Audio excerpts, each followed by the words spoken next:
4 means 86 rupees, और 86 का future का भाव आ गया है। दीपांशु, इसमें 4 रुपए 3-4 रुपए भी मिल जाएंगे, तो इसमें अगेन पिछले महीने हमने बेल बनाया था जब मैंने कहा था कि इसमें 5-6 रुपए मिल जाएंगे। एक एक लॉट में 20 से 25 हजार रुपए आ सकते हैं। तो being the lot size good 7,500 का, इसमें अगर 3-4 रुपए भी मिलेंगे दीपांशु, तो 20-20, 25-25 हजार आ सकते हैं, और लगाए भी हमने इतने हैं, तो मजा आता है ऐसे के अंदर। और अगर कन्विक्शन ट्रेड हो, अगर ये 90 जाता है, मुझे लगता है कि 90 जाएगा बिल्कुल। अगर आगे पीछे करके नहीं जाएगा, थोड़े टाइम के बाद चला जाएगा, जैसे वागले जी ने कहा टेक्निकली जल्दी भी जा सकता है क्योंकि ब्रेकआउट आया है, तो ये स्प्रेड में बहुत अच्छा प्रॉफिट हो सकता है। बाकी दीपांशु, ये अपना बेस्ट केस होता है, मतलब 25-30 हजार, अगर किसी को 10-15 बीच में सब लोग बुक करते हैं, but I think direction, identifying the direction of the stock, कि किसमें रहना है, किसमें डिलीवरी लेनी है, किसमें बुल स्प्रेड बनाना है। कोई 80-87 भी बनाया, 82-90 भी बताया, कोई अपने अपने हिसाब से बना लेता है, क्योंकि आप स्प्रेड में आप देख रहे हैं कि बहुत लोग स्मार्ट हो गए हैं। But the only thing I am pushing for spread in the stocks like IDFC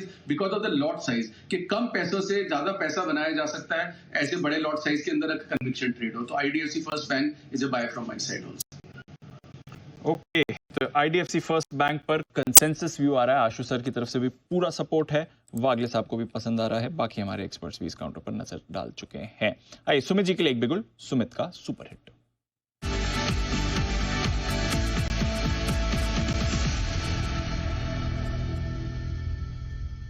good afternoon Sumit ji, बताएं sir. Good afternoon Deepanshu. Deepanshu, buy का स्टॉक अभी रडार पे आया है 464 रुपए 50 पैसा, ये स्टॉक का अभी भाव है 464.50। स्टॉक का नाम है एक्साइड इंडस्ट्रीज। एक्साइड के अंदर मोमेंटम तेजी का बनना चाहिए, अगले हफ्ते में यहां से एक अच्छा मूव ऊपर की तरफ का देखने को मिलना चाहिए। 447 रुपए 450 रुपए ये स्टॉक का नीचे में सपोर्ट है, तो 450 के नीचे का स्टॉप लॉस लगा के एक्साइड के अंदर खरीदारी करें। ऊपर में जो टारगेट देखने को मिल सकते हैं 480 का पहला टारगेट, 485 का दूसरा टारगेट, खरीदारी करके चलने का सलाह रहेगा एक्साइड इंडस्ट्रीज। 480 और 485 एक्साइड बड़ा ब्रेकआउट आया था, फिर थोड़ा कंसोलिडेशन में चला गया जब नाम आए कौन सी कंपनीज ने बैटरी मैन्युफैक्चरिंग के लिए आवेदन किया जिसमें इनका नाम नहीं था। उसके बाद थोड़ा करेक्शन हुआ, अब वापस मोमेंटम पकड़ते हुए दिख रहा है। देखते हैं अगर ये दोबारा 500 के लेवल्स के आसपास जाएगा या नहीं। बंसल जी के लिए भी एक बिगुल, बेमिसाल बंसल।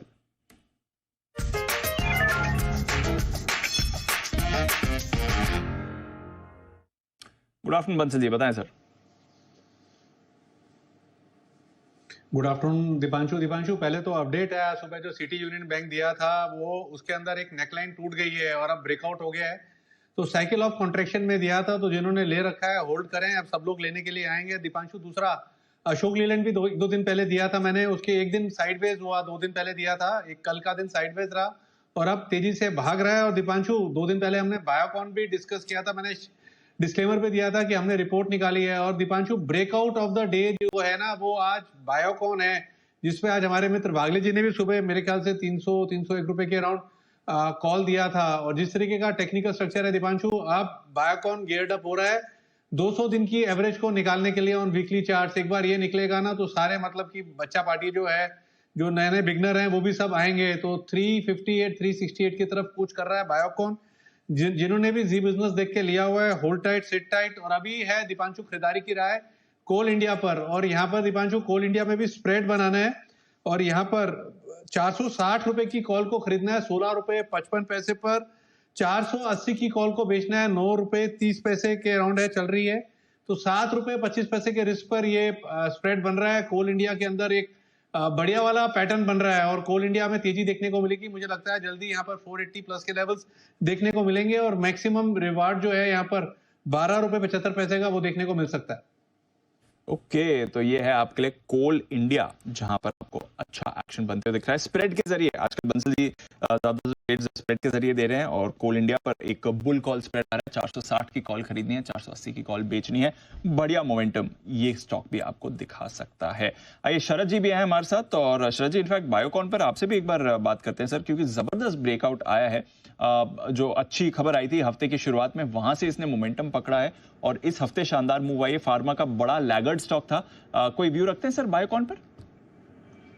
मेरा व्यू काफ़ी बुलिश है और मुझे लगता है कि जिस तरीके से कंपनी प्लेस्ड है खास करके बायोलॉजिक्स और बायोसिमिलर्स में, आने वाले समय में इन प्रोडक्ट्स की काफ़ी स्ट्रॉन्ग डिमांड रहनी चाहिए। और ग्रोथ रेट्स भी काफ़ी स्ट्रांग रहने चाहिए। बायोकॉन के पास स्पेस में एक लीड है जिसका एडवांटेज उनको आने वाले समय में मिलना चाहिए। कुछ प्रोडक्ट्स इनिशियली इनके उतने सक्सेसफुल नहीं हुए जैसा पहले हो रहे थे, बट मुझे लगता है कि आने वाले 3-4 सालों में फार्मा स्पेस में एक आउट परफॉर्मर स्टॉक की तरह ये स्टॉक बाहर आना चाहिए। वैल्यूएशंस अभी भी मेरे हिसाब से काफ़ी कंफर्टेबल है और ग्रोथ आने वाले 2-3 सालों में काफ़ी स्ट्रांग होनी चाहिए जैसे जैसे इनकी जो नए प्रोडक्ट की लिस्ट है उसमें से कन्वर्जन्स होती हैं। तो अभी हम कितना 12-15 रुपए की EPS अगले 1-2 साल में एक्सपेक्ट कर रहे हैं और मुझे लगता है ये कंजर्वेटिव एस्टिमेट्स हैं। ऊपर में आप उम्मीद कर सकते हैं कि 17-18 रुपए तक जैसी EPS इनकी आ सकती है और उस पर 30 का मल्टीपल मिलना बहुत मुश्किल नहीं होना चाहिए। तो मुझे लगता है over a period of time आप इसको एक लॉन्ग टर्म मल्टीबैगर स्टोरी की तरह रखें तो 550-600 रुपए तक के लक्ष्य पॉसिबल है। तो ये है आपके लिए बायोकॉन, जहां पर बड़े टारगेट्स शरद जी की तरफ से आ रहे हैं। बंसल जी का हाई कन्विक्शन स्टॉक है। अनिल जी ने हफ्ते की शुरुआत में इसकी बात करी थी और स्टॉक में भी जबरदस्त मोमेंटम आपको बनते हुए दिख रहा है। आइए एक बिगुल वागले साहब के लिए, वागले का वंडर।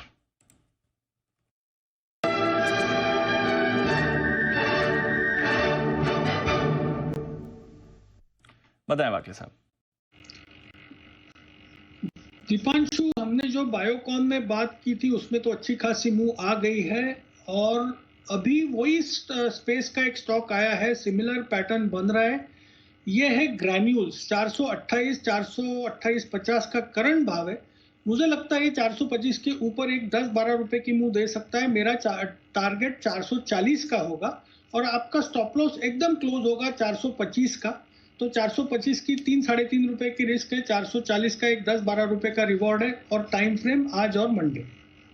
ओके, तो ये है आपके लिए ग्रैन्यूल्स 440। फार्मा पर पूरा फोकस बना हुआ है। देखते हैं कुणाल जी को भी कोई फार्मा शेयर पसंद आ रहा है या कुछ और। बिगुल उनके लिए कुणाल के कोहिनूर।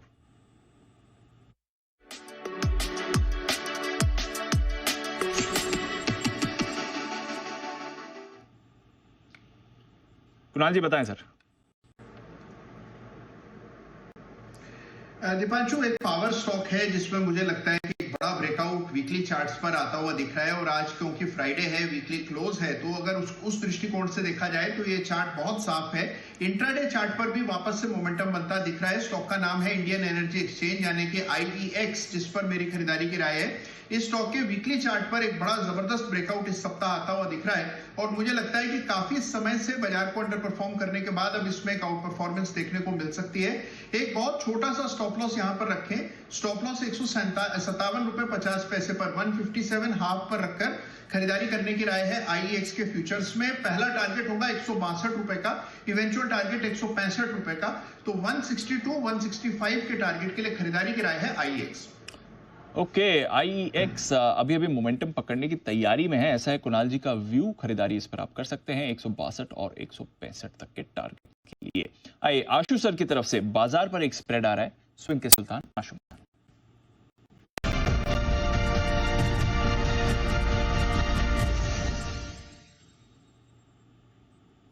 बताएं आशु जी। दीपांशु, सबसे पहले before giving spread Rakesh ji को बधाई, क्योंकि ये बायोकॉन जैसा स्टॉक इतनी कन्विक्शन से, जिस तरह से उस दिन इन्होंने मतलब अपनी रिपोर्ट निकाल के उसका रेफरेंस देके रिकमेंड किया था, और मतलब मुझ जैसा आदमी जो कभी भी बायोकॉन नहीं लेता शायद ले लिया होगा, और जिस तरह का मूव आया है तो मतलब full appreciation to Rakesh ji. Special मतलब this is a special moment for a stock like Biocon. तो दीपांशु, मुझे लगता है कि जो जी आशु जी एक सेकंड आप बंसल जी आपके कॉम्प्लीमेंट से खुश हुए हैं, वो आपको रिस्पॉन्ड भी करना चाह रहे हैं। जी बंसल जी। नहीं, पहले तो आशु जी थैंक यू, तहे दिल से शुक्रिया। बट आशु जी, मैं तो सोच रहा था आज जो सुबह मैंने कोटक महिंद्रा बैंक पे सेल का कॉल दिया है उसके लिए आप हौसला अफजाई करेंगे, क्योंकि HDFC बैंक में तो आप अकेले ही थे, मतलब कि पूरे साथ में नहीं आए थे। कोटक महिंद्रा बैंक में मतलब कि फॉलोइंग यू, मैं भी लोगों को बचाने का काम कर रहा हूँ कि इसमें एडवेंचर ना करें। तो मुझे तो बायोकॉन से ज्यादा खुशी कोटक महिंद्रा बैंक के गिरने की हो रही है। ये म्यूचुअल अप्रिसिएशन क्लब में स्टॉक्स बढ़ रहे हैं। कुणाल जी कोई कमेंट? नहीं, नहीं देखिए, मेरा एक कमेंट है, अब एक दूसरे की प्रशंसा बहुत हो गई हो तो एक बेहतर इसका उपाय ये है कि एक अच्छी सी पार्टी यहाँ दिल्ली में आयोजित की जाए। बंसल जी का भी अभिनंदन उसमें हम लोग कर लेंगे, और पार्टी का जो खर्चा है वो जो बहुत खुश हो रहे हैं, प्रसन्न हो रहे हैं, प्रफुल्लित हो रहे हैं हमारे आशु जी, वो दे देंगे। मुझे तो लगा आशु जी बंसल जी को, हो जाएगी। मुझे तो लग रहा था आशु जी आप बंसल जी को बोलेंगे कि ये कोल इंडिया का स्प्रेड भी सिर्फ 20 के डिफरेंशियल पे क्यों दिया, यहाँ पर भी डिफरेंस बढ़ाना चाहिए था। नहीं देखिए, सबसे बड़ी चीज है ना, एनकरेज करना चाहिए दीपांशु। मतलब वो स्प्रेड में आए हैं धीरे धीरे अपने आप ही, मतलब he is very smart analyst, तो देखना धीरे धीरे ये 10 का 20, 20 का 30, अभी जैसे मैंने 8 रुपए के डिफरेंस में IDFC का दिया तो इन द मनी लेके, तो धीरे धीरे वो इम्प्रोवाइज करेंगे और आप देखना अगले एक आध महीने में मतलब और अच्छे अच्छे स्प्रेड्स देंगे। तो मतलब ये तो दीपांशु, मतलब पानी में जब कोई कूदता है तो तैरना सीख जाता है, तो और राकेश जी जैसा बंदा तो बहुत जल्दी सीख जाएगा। तो दीपांशु प्रोटेक्टिव स्प्रेड है ये जो निफ्टी का है, 22,500 की एक पुट लेनी है, 22,300 की 2 पुट बेचनी है, इसकी कॉस्ट है 10 रुपए। मैं फिर रिपीट करता हूँ दीपांशु, 22,500 की एक पुट लेनी है, 22,300 की 2 पुट बेचनी है, इसकी कॉस्ट आएगी 9-10 रुपए। सेफ कहां तक है? 22,100। जो मैं वर्ड बोलता हूं दीपांशु, सेफ कहां तक है, वही अपना स्टॉप लॉस होता है। अगर वो लेवल आ गया तो हम उस स्प्रेड से निकल जाएंगे, चाहे बियर स्प्रेड हो चाहे बुल स्प्रेड हो। तो अभी मुझे प्रोटेक्टिव पुट रखनी है दीपांशु। कल की जो हमने मूवमेंट देखी, in spite of data not conducive, मैं कल का सारा दिन, मतलब कल बहुत ज्यादा, मतलब one of the highest tweeted day होगा मेरा। कल के जो कॉल्स में हुआ ना, उसकी कहीं ना कहीं वो अंदेशा पहले लग गया था, वो शॉर्ट कवरिंग। ये जो आजकल डेली एक्सपायरी के चक्कर में सबको लगता है कि फ्री का पैसा है, ऊपर की कॉल या नीचे की पुट बेचना, तो उनमें वो 4 बार उनको जब पैसे देके और 5वीं बार पैसे निकलते हैं ना, तो सब कुछ निकल जाता है। इसलिए हम बार बार बोलते हैं कि spreads is the way to go forward. Spread fever will spread like anything and everyone will get into spreads, क्योंकि लिए बिना चल नहीं सकता इस तरह के मार्केट में। और बहुत लोग कंप्लेंट करते हैं दीपांशु की डेली जो एक्सपायरीज हैं ये बड़ी डेंजरस हो गई हैं। यूएस में डेली एक्सपायरी है, यहाँ पे भी डेली एक्सपायरी रहेगी। आपको अडेप्ट करना पड़ेगा, आपको इवॉल्व होना पड़ेगा। कंप्लेंट नहीं कर सकते, नहीं तो छोड़ दो मार्केट, अगर उस तरह से है, क्योंकि लीनियर डिके जो पहले होता था अब वो नहीं मिलेगा। तो वो कल की जो शॉर्ट कवरिंग थी, वो शॉर्ट कवरिंग का मूव था। आज भी दीपांशु ऊपर खुलता है, नई एक्सपायरी में वो बाय बाय बाय का मन करता है। तो मुझे लगता है कहीं ना कहीं इंडेक्स में, क्योंकि स्टॉक्स में बहुत स्ट्रेंथ है, स्टॉक्स में मतलब मेजॉरिटी ऑफ मिड कैप में स्ट्रेंथ दिख रही है, तो प्रोटेक्टिव पुट स्प्रेड जरूर रखना चाहिए। देखिए इलेक्शन का रिजल्ट दीपांशु कभी भी कुछ भी हो, मतलब पक्का भी हो कि वो आना है, लेकिन नर्वसनेस एक जरूर होती है इलेक्शन के रिजल्ट को लेकर। तो ये जो अगला मई का महीना है, जब तक इलेक्शन के रिजल्ट नहीं आते, no matter how confident you and me will be कि मोदी जी आएंगे या क्लियर मेजॉरिटी आएगी या 30 आएगी 50 आएगी, लेकिन मतलब there will be bouts of nervousness. तो उसके लिए हमेशा प्रोटेक्टिव पुट्स जरूर होने चाहिए। तो 500 और 300 का स्प्रेड बनाना है, सेफ है 22,100 तक। मुझे लगता है 10 रुपए कुछ ना कुछ पैसे दे जाएंगे, नहीं भी देके जाएंगे दीपांशु, 10 रुपए पूरा हफ्ता पड़ा हुआ उसमें बुक कर सकते हैं। बट स्टॉक स्पेसिफिक ठीक लग रहा है, जैसे मैंने कहा IDFC बहुत अच्छा लगता है। स्टॉक स्पेसिफिक ठीक लग रहा है, तो स्टॉक्स पर थोड़ा फोकस करिए। बाजार में एक नरमी का रुझान, सुस्ती का रुझान आपको बनते हुए दिख रहा है इस समय। बेयर पुट स्प्रेड आ रहा है आशु जी की तरफ से, 22,500 की एक पुट खरीदनी है, 22,300 की 2 पुट्स बेचनी है। आइए बाजार में तो थोड़ी नरमी है, बट स्टॉक्स में जबरदस्त एक्शन है। टेक महिंद्रा, इस पर रखनी है नजर। निफ्टी का टॉप गेनर है, एफएनओ का टॉप गेनर है। आईटी स्टॉक्स में कमाल करते हुए दिख रहा है। पहला बड़ा आईटी काउंटर है जो नंबर्स पर आपको बढ़िया रिएक्शन दे रहा है। क्या कुछ पसंद आ रहा है बाजार को इनके नंबर्स में, आगे के आउटलुक में? आइए एक बार जरा समझते हैं वरुण के साथ। वरुण बताइए, पहला आईटी स्टॉक है जिसमें अच्छा रिएक्शन है। Definitely Deep, and it's all about outlook, क्योंकि नंबर्स तो हमने बजाज फाइनेंस में भी देखे, नंबर्स अच्छे थे लेकिन आउटलुक खराब था, स्टॉक की पिटाई हो गई। यहाँ पे भी अगर आप देखिए तो नंबर्स ठीक ठाक थे, लेकिन आगे के मैनेजमेंट के जो प्लान्स है और खासकर इनके जो नए CEO है मोहित जोशी, उन्होंने FY27 के लिए जिस तरह की स्ट्रैटेजी बताई है उसको लेके मार्केट काफी खुश है। देखिए अगर आप देखेंगे तो FY25 में टर्न अराउंड फेज, FY26 में स्टेबलाइजेशन फेज, FY25 में रीपिंग रिटर्न्स जो है, इस तरह के 3 स्टेजेस में स्ट्रैटेजी को बांटा गया है। आप FY27 का देखिए, इनका कहना है कि टॉप लाइन जो है वो इंडस्ट्री ग्रोथ से ज़्यादा करेंगे, ये पूरा लक्ष्य है टेक महिंद्रा का। एबिटा मार्जिन्स जो अभी 6% के है उसको 15% लेके जाने का लक्ष्य, यानी कि दुगने से ज़्यादा एबिटा मार्जिन जो है वो ये करने वाले हैं। इनका एक कॉस्ट सेविंग का एक प्रोग्राम है, प्रोजेक्ट फोर्टियस, उसके तहत सालाना करीब 2080 करोड़ रुपए के आसपास का कॉस्ट सेविंग जो है वो टेक महिंद्रा करने वाला है। FY27 तक रिटर्न ऑन कैपिटल एम्प्लॉयड जो है, जो फिलहाल 12% के आसपास का है, इसको बढ़ा के 30% के आसपास लेके जाने का अनुमान है, यानी कि यहाँ पे भी दुगने से ज़्यादा ग्रोथ जो है वो ये कंपनी करेगी।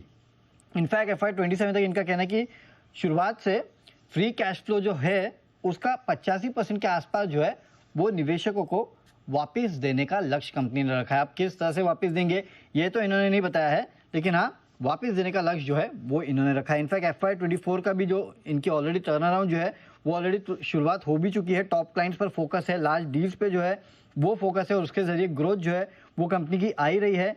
M&M का बिजनेस रिलेशनशिप जो है उसको लेवरेज करके कंपनी जो है अपने बिजनेस को और बढ़ाएगी। अमेरिका और यूरोप पे कंपनी का जो फोकस है, जो निवेश है वो और भी बढ़ने वाला है। तो इस तरह के जो गाइडेंस आगे को लेके आए, खासकर FY27 को लेके जिस तरह की टर्न अराउंड स्टोरी इन्होंने सामने रखी है और जिस तरह की ग्रोथ फिगर्स दिए हैं, अगर ये अचीव कर लेगा तो जाहिर सी बात है एक बहुत बड़ा टर्न अराउंड इसके लिए होगा। और इसी कमेंट्री के बाद आपने देखा कि टेक महिंद्रा के स्टॉक में इस तरह की तेजी देखी गई है। तो चलिए, कमेंट्री बाजार को पसंद आई है और टेक महिंद्रा ने आज एम्फेसिस पर नजर डाली है, उस पर भी आपको एक जबरदस्त मोमेंटम आते हुए दिख रहा है। सुबह से ही काफी एक्टिव बन रहा था ये काउंटर। LTI माइंट्री पर अच्छी मूव आपको आती दिख रही है। कोफोज में थोड़ा एक्शन दिख रहा है, तो पूरा IT पैक थोड़ा मूव कर रहा है। ऑफकोर्स L&T टेक्नोलॉजीज अपने नंबर्स के दम पर गिरा है, बट बाकी IT में आज आपको अच्छा एक्शन दिख रहा है। एक बार शरद जी से भी इस पर राय लेते हैं। शरद जी, कॉन्फिडेंस आता है बाकी IT कंपनीज के लिए जिस तरह से टेक महिंद्रा की कमेंट्री है, या फिर जो अब तक के IT नंबर्स हैं वो तो दर्शा रहे कि शायद सेक्टर में अभी भी परेशानी बनी रहेगी?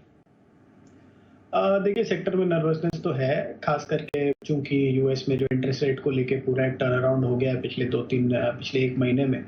पर मेरा ये मानना है कि जैसा डेटा कल US GDP का भी आया है और बाकी भी मैं जो डेटा एक्सपेक्ट कर रहा हूँ अगले 2 से 3 महीनों में, जितनी जल्दी ये मूड एक नॉन इंटरेस्ट कट की तरफ स्विच हो गया है, उतनी जल्दी ये एक इंटरेस्ट कट की तरफ भी स्विच हो जाएगा अगले 2 से 3 महीनों में। और जैसे जैसे ये होता है, मुझे लगता है जो डोमेस्टिक साइड है अमेरिका की, वहाँ से जो डिमांड, खास करके डिस्क्रिशनरी डिमांड नॉर्थ अमेरिका में से जो आती है, मुझे लगता है रीजन वाइज नॉर्थ अमेरिका से वो डिमांड वापस आएगी। और जैसे जैसे वो ऑन द ग्राउंड दिखने लगता है, बहुत बढ़िया आपको वापस से रिवाइवल यहाँ के एक्सपेक्टेड नंबर्स में और मैनेजमेंट की कमेंट्री में भी दिखने लगेगा।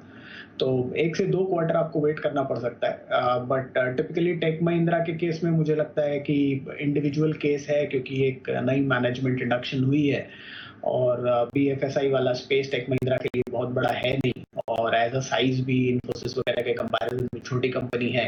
तो अगर वो BFSI को उस तरीके से रेकअप कर पाते हैं या स्केल अप कर पाते हैं बाकी बिजनेस, बाकी सेगमेंट्स को भी, तो उसका बहुत बड़ा फायदा उनको मिलेगा।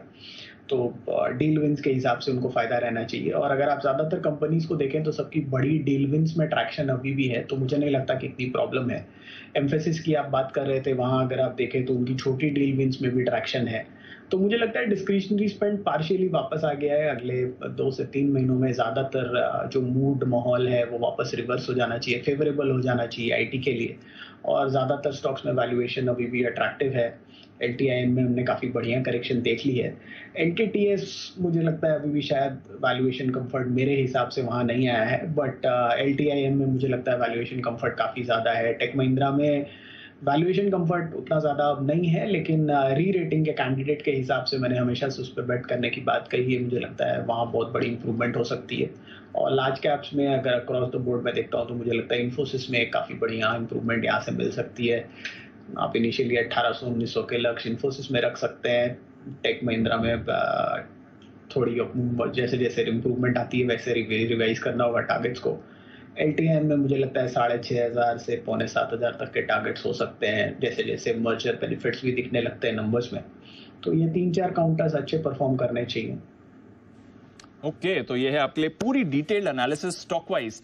कौन से स्टॉक्स पर बेटर मोमेंटम आपको आते दिखता है, कौन से स्टॉक पर एक्शन ज्यादा बनते हुए दिख सकता है। इस बीच एक और कंपनी जिसके नंबर्स आपको आते हुए दिख रहे हैं, अतुल लिमिटेड। कुणाल जी, एक बार जरा चार्ट भी पुल अप कर लीजिए। 1-1.5% ऊपर ये काउंटर आपको बनते हुए दिख रहा है। लगभग फ्लैट ही रही है आय, 1195 करोड़ से बढ़कर 1212 करोड़ की आपको आय आती दिख रही है, तो ऑलमोस्ट फ्लैट ही है। मुनाफा 94 करोड़ से घटकर 98 करोड़ आया, तो मुनाफे में आपने एक कट देखा है, जरा देखेंगे मुनाफे में कट के कोई अगर बड़ा फैक्टर है या नहीं। अदर इनकम कम हुई है, 24 करोड़ से घटकर 13 करोड़ हुई है, बट अदरवाइज भी मुनाफे में एक कट आपने देखा है। एबिटा में आपने हल्की गिरावट देखी, ऑलमोस्ट फ्लैट ही है। 155 करोड़ के एबिटा का अनुमान था, 147 करोड़ आया है, 149 करोड़ से घटकर मार्जिन्स घटे थोड़ा, 12.5% से घटकर 12.2% के हैं। अनुमान 13.2% का था। रेवेन्यू इनका जो 1212 करोड़ का है वो थोड़ा अनुमान से बेहतर है, बट ऑपरेशनली नंबर्स कुछ खास नहीं है अतुल लिमिटेड के, ये क्लियरली इस समय दिख रहा है। फर्स्ट कट नंबर्स कुछ ज्यादा खास नहीं है, ऑपरेशनल भी परफॉर्मेंस थोड़ी सुस्त ही रही है। कुणाल जी एक बार चार्ट्स देखें, 1% ऊपर अतुल लिमिटेड।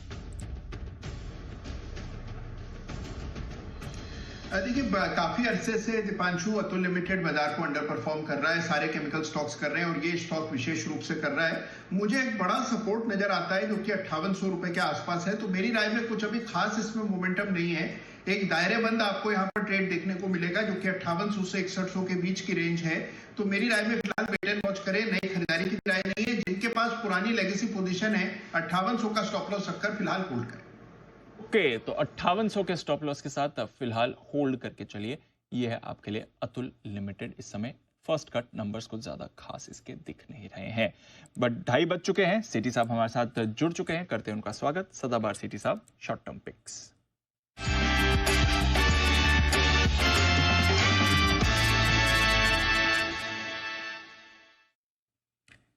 स्वागत है सेठी साहब, गुड आफ्टरनून सर। एक तो बधाई कुछ बेहतरीन कॉल्स के लिए, आपके स्टॉक्स भी कमाल करते हुए दिख रहे हैं। इंजीनियर्स इंडिया, कल इसके बारे में बात करी थी, आज जबरदस्त मोमेंटम में ये आते हुए दिख रहा है। EIL इंजीनियर्स इंडिया 7% का उछाल दिया है। कल 240 तक के टारगेट्स की बात चल रही थी इंजीनियर्स इंडिया में, तो वहां पर तो बड़ा एक्शन आते हुए दिखा है और टारगेट भी ऑलमोस्ट हिट हुआ है। 1 रुपए से टारगेट मिस हुआ है, लगभग टारगेट पर ही है सर। गुड आफ्टरनून दीपांशु, बिल्कुल thank you so much for remembering. कल मैंने इसी समय इंजीनियर्स इंडिया को 220 के लेवल पर रिकमेंड किया था। बहुत ही दमदार कंपनी है और आज ही उसके टारगेट्स आ गए, मतलब 240 239 समथिंग के आज हाइस करे हैं, तो 240 के ऑलमोस्ट टारगेट्स थे वो हो गए हैं। और बाकी भी आज निफ्टी पे नजर नहीं रखनी चाहिए। एक्चुअली निफ्टी जहां 150 पॉइंट या 140 पॉइंट नीचे है, वहीं मिड कैप स्मॉल कैप में धुआंधार तेजी, और खास करके PSU स्टॉक्स, वो भी रेलवेज और इंफ्रा वाले। और रेलवेज वाले स्टॉक्स तो मैंने पिछले 10 दिन में कुछ 4-5 स्टॉक्स रिकमेंड किए और सब में आज बहुत अच्छी तेजी है, चाहे वो रेलटेल है, इरकॉन है, IRFC, RVNL, टेक्समेको रेल, तो और इस तरह से बहुत अच्छी तेजी। और इस वीक का एक हुडको एक PSU स्टॉक था जो मैंने SPL सेगमेंट में दिया था इस वीक, 196 के लेवल्स पे दिया था और वो अभी 13% ऊपर है। आज वो अभी 230 के आसपास हुडको ट्रेड कर रहा है, तो वो भी कमाल कर रहा है वो स्टॉक। और हुडको में जबरदस्त मूव भी हम देख रहे हैं। सुमित जी का भी फेवरेट है, सेठी साहब की भी रिकमेंडेशन लिस्ट का है, अच्छा एक्शन इस पर बन रहा है। तो बताएं सर, फिर आज स्टॉक्स पर ही रखनी है नजर, कहां पर है आपकी नजर? हाँ बिल्कुल दीपांशु, आज का जो पहला स्टॉक है एक पावर सेक्टर से रिलेटेड स्टॉक है। स्टॉक का नाम है CG पावर, जो अभी 557 के लेवल्स पे ट्रेड कर रहा है। पहले इसके शॉर्ट टर्म टारगेट है 585 के, स्टॉप लॉस रखता है 545 रुपए का। ये एक मुरुगप्पा ग्रुप की कंपनी है जिसमें वो ग्रुप ट्यूब इन्वेस्टमेंट्स के जरिए इसमें 58% स्टेक ओन करता है।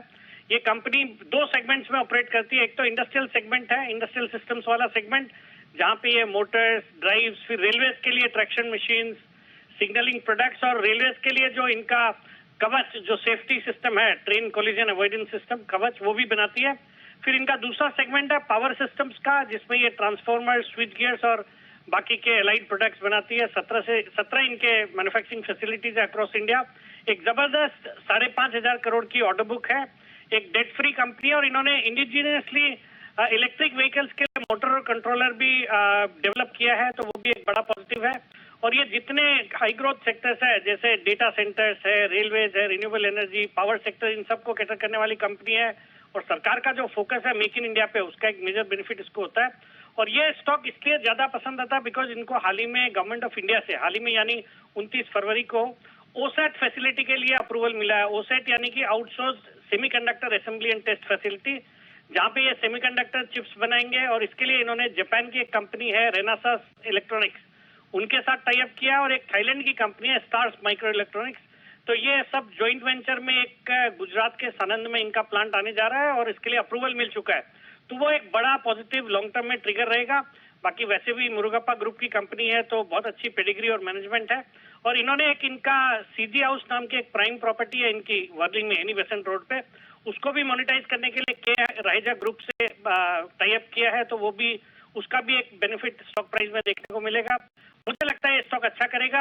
FIs के अराउंड 25% हिस्सेदारी है, तो खरीदारी करनी है CG पावर में for a target of 585, stop loss of 545। तो ये है आपके लिए सीजी पावर 585 के टारगेट्स के लिए यहां पर करनी है खरीदारी। दूसरा स्टॉक बताएं सर। दूसरा स्टॉक भी इसी तरह का स्टॉक है, काफी कम चर्चा में रहता है ये स्टॉक का नाम है ऋषभ इंस्ट्रूमेंट्स, जो अभी 444 के लेवल पे ट्रेड कर रहा है। ये हाल ही में आईपीओ आया था, मतलब 6-1 महीने पहले, और आईपीओ के प्राइस के आसपास अब ये स्टॉक आ गया। 441 में आईपीओ आया था, उसको जबरदस्त रेस्पॉन्स मिला था, 32 टाइम सब्सक्राइब हुआ था, और ये स्टॉक इसने हाइज करे थे 650 के, वहां से करेक्ट होके इन लेवल्स पे है। लेवल्स बहुत अच्छे लगते हैं और बहुत अच्छे सेक्टर में ऑपरेट करती है कंपनी। ये इंडस्ट्रियल ऑटोमेशन के कारोबार में है, जहां पे ये global energy efficiency solutions provide करती है। फिर power equipments, smart metering solutions, low voltage transformers और सोलर इन्वर्टर्स भी बनाती है, जो सरकार ने या प्रधानमंत्री जी ने सूर्योदय योजना का अनाउंसमेंट करा था, उसका भी एक मेजर बेनिफिट, जिसके अंतर्गत 1 करोड़ रूफटॉप सोलर सिस्टम्स लगाएगी सरकार। तो उसका एक बड़ा फायदा है इनके जो सोलर इन्वर्टर्स डिवीजन को होना है, वहां पे जबरदस्त ऑर्डर्स मिल रहे हैं इनको। एक हाई टेक्नोलॉजी और अच्छी एंट्री बैरियर वाला सेगमेंट है इनका। बाकी मैनेजमेंट सोलर वोल्टेज वाइड करना, ये नाम है ऋषभ इंस्ट्रूमेंट्स, जो 6 ऑपरेटिंग प्लांट चाइना में भी है, मतलब एक प्लांट तो नासिक में है और बाकी पोलैंड और चाइना में है, वहां पे अच्छी R&D फैसिलिटी है इनके पास।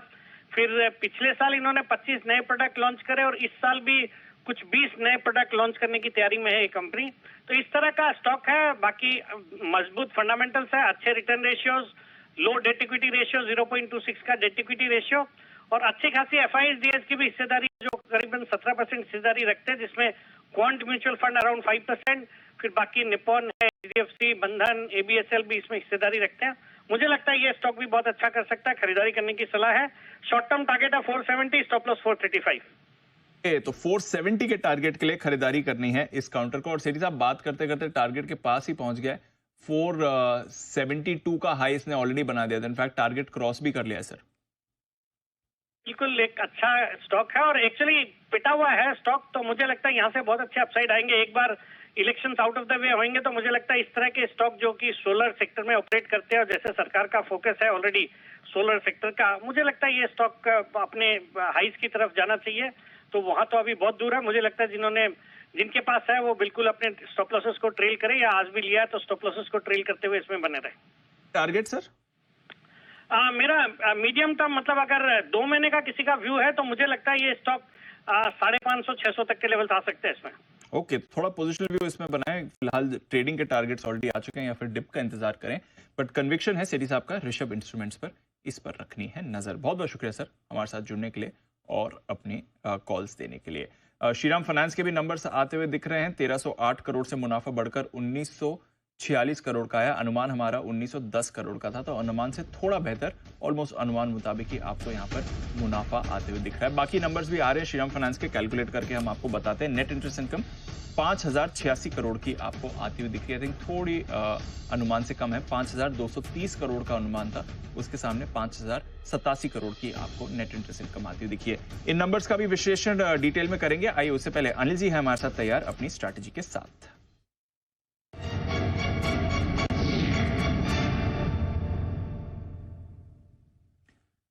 Anil ji welcome back.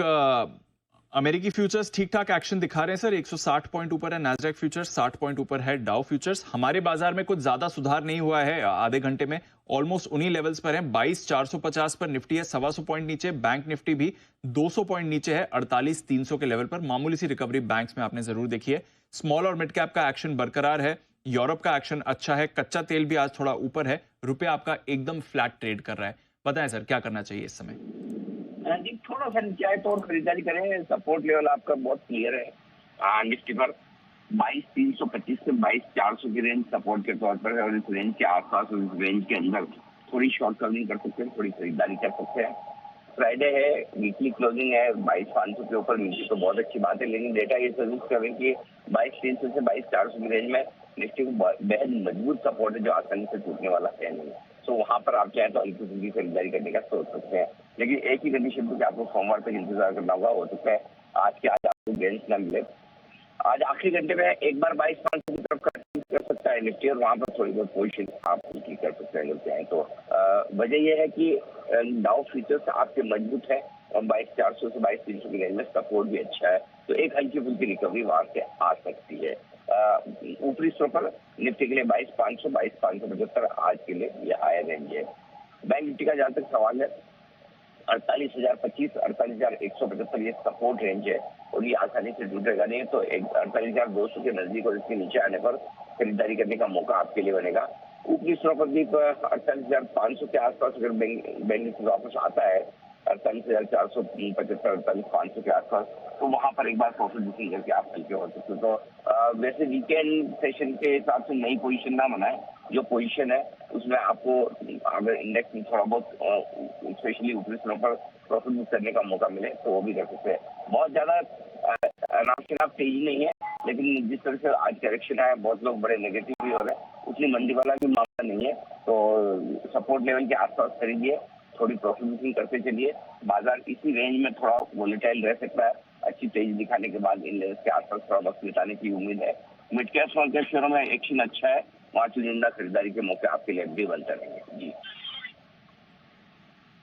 ये है आपके लिए पूरा एक्शन बाजार में आते हुए दिख रहा है। मिड और स्मॉल कैप इंडेक्स में अच्छी मूव आ रही है, थोड़ा इंडेक्स के लेवल पर कंसोलिडेशन का मूव दिख रहा है। शुक्रिया अनिल जी जुड़ने के लिए और अपनी स्ट्रैटेजी शेयर करने के लिए। सीएसबी बैंक के नंबर्स आपके सामने आते हुए दिख रहे हैं। नेट इंटरेस्ट इनकम यहाँ पर हल्की बढ़त दिखी है, 348 करोड़ से बढ़कर 386 करोड़ पर आती हुई दिख रही है। तो वहां पर हल्की बढ़त आपको नेट इंटरेस्ट इनकम में आती हुई दिखी है। मुनाफे का आंकड़ा फ्लैट ही 156 करोड़ से घटकर 151 करोड़ का है। हल्का सा सुधार आपको एसेट क्वालिटी में आते हुए दिख रहा है। ग्रॉस एनपीए ये थोड़ा बढ़कर आए हैं, माफ कीजिएगा, ग्रॉस एनपीए इनके बढ़कर आए हैं, तो थोड़ा डिटीरिएशन दिखा है आपको एसेट क्वालिटी में। 1.22% के बढ़कर 1.47% पर आए हैं। नेट एनपीए भी बढ़कर आए हैं, इसलिए स्टॉक पर आपको ज्यादा करेक्शन आ रहा है। 0.5% नीचे इस समय आपको स्टॉक दिख रहा है। एसेट क्वालिटी खराब हुई है, यहाँ पर ग्रॉस और नेट एनपीए दोनों आपके लिए बढ़कर आए हैं। प्रोविजनिंग कैसी रही है ये देखना भी इंपॉर्टेंट रहेगा, बट एसेट क्वालिटी में आपने खराब होते हुए देखिए। प्रोविजंस भी इनके बढ़कर आए हैं। इनफैक्ट काफी बड़ा उछाल हुआ है प्रोविजन में, देखना पड़ेगा अगर ये कोई बड़े अकाउंट है जिसकी वजह से प्रोविजनिंग में उछाल हुआ है। 3 करोड़ से प्रोविजन बढ़कर 29 करोड़ के आए हैं वाई बेसिस पर, और लगभग सिमिलर क्यूओक्यू बेसिस पर भी आपने देखा है। तो बड़ा उछाल है प्रोविजन में, उसके बावजूद एसेट क्वालिटी में आपने कमजोरी आती हुई दिखी है और इसलिए नंबर्स का इंपैक्ट है। स्लिपेजेस ज्यादा हुई होंगी इस क्वार्टर में, ये डेफिनेटली आपको दिख रहा है। आइए हमारे संवाददाता अनुवेश हमारे साथ जुड़ रहे हैं एक बड़ी एक्सक्लूसिव खबर के साथ। अनुवेश, गुड आफ्टरनून, बताएं कौन सी एक्सक्लूसिव खबर लेकर आए हैं आप? Good afternoon. इस बार जो खबर है ये गर्मी को लेकर है। जिस तरीके से भारत में अभी गर्मी का सीजन आ रहा है, गर्मी बढ़ती जा रही है, उसको लेकर के कोल मंत्रालय जो है पावर मंत्रालय के साथ मिलकर उन्होंने अपनी जो कोल प्रोडक्शन है उसको बढ़ा ली है। जो अनुमानित इस बार है वो लगभग 5 से 7% तक पावर का और बढ़ने की संभावना बताई जा रही है। उसी हिसाब से, उसी के मुताबिक जो कोल प्रोडक्शन है कोल मंत्रालय ने बढ़ा दिया है। यहाँ पे अगर बताया जाए जो टोटल कोल प्रोडक्शन इस साल रही है वो अभी 61.77 MT रही है। वहीं पे अगर इसको कंपेयर किया जाए पिछले साल के कंपैरिजन में, जो इसी अप्रैल के महीने में पिछले साल थी वो 58.3 MT थी। और वहीं पे अगर आप देखें जो टोटल कोल CIL के पास अभी, कोल इंडिया के पास अभी स्टॉक में मौजूद है वो 87.22 मेट्रिक टन है। वहीं पे अगर को कंपेयर करें पिछले साल से वो 67.78 मेट्रिक टन हुआ करती थी। वहीं पे टोटल कोल जो अभी पिट हेड पे पूरे कोल प्रोडक्शन जितने भी कोल माइनर्स हैं उनके पास जो अवेलेबल है वो 154.27 मेट्रिक टन है। वहीं पे अगर पिछले साल से इसको कंपेयर किया जाए तो वो 119.20 हुआ करती थी। वहीं पे कोल की जो मूवमेंट की बात की जाती है, वो कोल को जो एक जगह से दूसरी जगह लेके जाने की बात की जाती है, वो अगर पिछले साल की तरह इस साल में हम देखें उसमें 8% की बढ़ोतरी आई है। अगर पिछले साल का नंबर बताया जाए तो वो 387 rakes total movement per day की हुआ करती थी। वहीं पे इस साल का अगर आप देखें तो वो 418.73 रैक्स पर डे की मूवमेंट हो रही है। उसमें भी अगर आप मूवमेंट का increase in production, increase in movement देखें तो वो 8% की आती है। जो कोल की प्रोडक्शन है उसको अगर देखें तो वो कम से लगभग 6 से 7% की इसमें बढ़ोतरी हुई है जो इस पिछले साल के अप्रैल के महीने को अगर कंपेयर किया जाए। वहीं पे जो टोटल कोल की प्रोडक्शन है उसमें भी लगभग 20% की लगभग जो कोल का अवेलेबिलिटी है उसमें भी एक बढ़ोतरी है, जिसके वजह से ये कहा जा सकता है कि ये आने वाली गर्मी के सीजन में कोल के मूवमेंट में और कोल की वजह से पावर कट में कोई भी असुविधा लोगों को नहीं देखना पड़ेगा, या फिर गर्मी को इस बार झेलने में लोगों को काफी आसानी होगी, क्योंकि सप्लाई ऑफ इलेक्ट्रिसिटी जो है उसको इंश्योर करने के लिए पावर मंत्रालय और कोल मंत्रालय दोनों बिल्कुल एकदम तैयार हैं और वो दोनों अपना कोल प्रोडक्शन और वहीं पे पावर प्रोडक्शन दोनों बढ़ा चुके हैं। बिल्कुल, और कोल इंडिया में जो अभी हमने एक्शन देखा, बाजार भी वही कैप्चर करने की कोशिश कर रहा है। जो एक्सक्लूसिव जानकारी अनुवेश हमारे साथ इस समय शेयर कर रहे हैं, बिजली की किल्लत नहीं होगी, प्रोडक्शन बढ़ाने की कोशिश की जा रही है, पावर प्लांट्स को कोल टाइमली बेसिस पर सप्लाई करा जा रहा है, एक्स्ट्रा रेक्स रन कर रहे हैं, एक्स्ट्रा प्रोडक्शन हो रहा है ताकि बिजली की कोई भी किल्लत नहीं हो। और इसलिए आप देख रहे हैं कोल इंडिया में एक्शन आ रहा है। पावर स्टॉक्स आपको एक्शन में दिख रहे थे, कल सुमित जी ने 2-3 पावर स्टॉक आइडेंटिफाई भी करे थे, आईएक्स की भी अभी बात हो रही थी, तो पूरा पावर इकोसिस्टम आपको एक्शन में बनते हुए दिख रहा है। शुक्रिया अनुवेश ये एक्सक्लूसिव जानकारी हमारे साथ शेयर करने के लिए। इनफैक्ट कोल इंडिया पर एक बार शरद जी से भी राय लेना चाहूंगा। और शरद जी, एक्स्ट्रा रेक्स रन कर रहे हैं, एक्स्ट्रा प्रोडक्शन हो रहा है, इंश्योर कराया जा रहा है कि कोल प्लांट्स को सप्लाई में कमी नहीं होनी चाहिए सर। बिल्कुल पॉजिटिव डेवलपमेंट है और मेरे हिसाब से कोल इंडिया के मैनेजमेंट के लेवल पे इन टर्म्स ऑफ कि जो एक्सटर्नल इंफ्रास्ट्रक्चर या इंफ्रास्ट्रक्चर है उसको कैसे मैनेज किया जाए, उसमें हमने लगातार पिछले 5-6 सालों में बहुत सारी डेवलपमेंट्स देखी है। फिर वो रेलवेज का इनोवेटिव यूज हो या पिट हेड्स पे अवेलेबिलिटी का इशू हो। पहले तो रेगुलरली हमें ऐसी प्रॉब्लम्स दिखाई देती थी जहाँ पावर सप्लाई में कोल अवेलेबिलिटी का एक सीरियस इशू रहता था, लेकिन पिछले कुछ समय से इन चीज़ों को काफ़ी स्मूथली हैंडल किया गया है कोल मिनिस्ट्री द्वारा और कोल इंडिया का ऑब्वियसली उसमें एक बहुत बड़ा योगदान है। इन टर्म्स ऑफ वैल्यूएशन, कुछ दिन पहले ये भी रिपोर्ट निकल के आई थी कि फॉरवर्ड डिमांड उतनी स्ट्रांग ना रहे कोल इंडिया के लिए मीडियम टू लॉन्ग टर्म में, वो एक नेगेटिव हो सकता है। और इंटरनेशनली मुझे नहीं लगता कि कमोडिटीज़ के प्राइसेस में ये बुल रन चालू रहेगी, तो वो भी एक नेगेटिव हो सकता है कोयले की कीमतें नीचे आने की वजह से। बट वैल्यूएशन के टर्म्स पे अगर हम फ्लैट अर्निंग्स भी समझ रहे हैं कि 50 रुपए के आसपास की अर्निंग्स कंपनी रिपोर्ट करेगी, जिस तरह का मूड माहौल पीएसयूज को लेके है, 5-5.5% की डिविडेंड यील्ड अभी भी इस प्राइस पे भी है, तो मुझे लगता है कि बहुत ऑप्टिमल अगर आप सोचे तो 11 टाइम के आसपास कंपनी ट्रेड कर सकती है। तो अभी 450 के आसपास, तो 550 तक के भाव आपको इसमें मिल सकते हैं। ओके, तो 550 के भाव मिल सकते हैं, ये शरद जी की बड़ी बात आती हुई दिख रही है। 100 रुपए ऊपर यहां से आपको एक्शन आते हुए दिखेगा। कोल इंडिया पर रखनी है नजर। मेहुल जी भी हमारे साथ जुड़ चुके हैं, उनका भी करते हैं स्वागत बिगुल मेहुल जी के लिए BTS TT का। मेहुल जी गुड आफ्टरनून, करते हैं उनका स्वागत।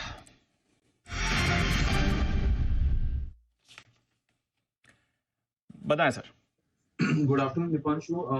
बाटा इंडिया खरीदारी की सलाह रहेगी, यहाँ पर काफी ओवरसोल्ड हो गया है स्टॉक। और अगर मैं इंट्राडे चार्ट्स पर देखूं तो क्लियर कट एक ब्रेकआउट आया है, छोटा सा रेंज ब्रेकआउट है, तो यहाँ पर एक पुलबैक आ सकता है, तकरीबन 1425 तक का पुलबैक इसमें देखने को मिल सकता है। और दूसरा अपसाइड लेवल है 1440 तक का, तो 1425 और 1440 के टारगेट के लिए बाटा में खरीदारी कीजिए। इसका स्टॉप लॉस जो रहेगा 1350 रुपए का लगाना है on the downside, which is below today's low, तो यहाँ पर एक अच्छा बाउंस देखने को मिल सकता है। 1350 के स्टॉप लॉस के साथ खरीदारी करिए। और बाटा ये बिल्कुल सही समय पर मेहुल जी आपने पकड़ा है, क्योंकि अभी अभी खबर भी इसकी आ रही है, फरीदाबाद में एक लैंड पार्सल बाटा बेच रहा है। 11 एकड़ की जमीन है जिसे 156 करोड़ में बेचा जा रहा है। तो एक बूस्ट वहां से भी इन्हें मिलेगा। अदर इनकम आई थिंक सीधा बॉटम लाइन में ये ट्रांसलेट होना चाहिए, तो उसकी वजह से भी हम देख रहे हैं अभी खबर आई है, उस खबर का भी इंपैक्ट आ रहा है। चार्ट्स में भी स्टॉक में एक्शन आपको आते हुए दिख रहा है। 1425, 1440 ये हैं लेवल्स जहां पर बाटा में आपको एक्शन बनते हुए दिख सकता है। इस पर रखेंगे नजर। आइए बाजार पर भी है हमारी नजर, और एक इंटरेस्टिंग चीज जिस पर हम बात कर रहे थे आज सुबह, अनिल जी भी इसके बारे में बात कर रहे थे, आशु सर से भी इस पर एक बार राय लेंगे। मई के महीने में यूजुअली कहा जाता है कि बाजार में सेल इन में and go away, but trend क्या दिखा रहा है, मई में बाजार का मूड कैसा रहता है, पास्ट डेटा की एनालिसिस क्या कहती है, कुछ ट्रिगर्स क्या रहेंगे, आइए इस पर एक बार आशीष से जान लेते हैं। आशीष बताइए, वैसे तो मई का कहावत है सेल इन में गो अवे, बट क्या ये भारतीय बाजारों के लिए भी होल्ड करता है? बिल्कुल नहीं दीपांशु, इनफैक्ट मैं तो ये कहूंगा कि बाय इन में एंड गो अवे, अगर ऐसा करेंगे तो ज़्यादा बेहतर होगा। बेचना सही नहीं है, क्योंकि पिछले 10 सालों का अगर आप डेटा निकाल के देखेंगे तो तेज़ी की तरफ ही ये डेटा आपको इशारा करता है। मई में अक्सर ये कहावत कही जाती है कि आप एक बार बिकवाली कीजिए, मार्केट्स में गिरावट आती है, लोगों को वहम है, ऐसा बिल्कुल भी नहीं है। डेटा अगर आप देखें तो पिछले 10 साल में सिर्फ 3 बार ऐसा है जब नेगेटिव रिटर्न आपको देखने को मिला है, और इन 3 बार में से भी 2020 एक एक्सेप्शनल साल ऐसा था जहां पर आप देखें बड़ी गिरावट आपको देखने को मिली। लेकिन इसके बाद अगर आप देखें तो लगातार पॉजिटिव रिटर्न्स यहां पर आपको देखने को मिले। एक इंटरेस्टिंग ऑब्जर्वेशन ये भी है कि जो चुनावी महीना होता है मई का, जब चुनावी साल होता है, इसमें तो अगर आप देखें तो क्लियर कट तेजी की तरफ ही यहाँ पर एक्शन देखने को मिलता है। मिसाल के तौर पर अगर आप देखें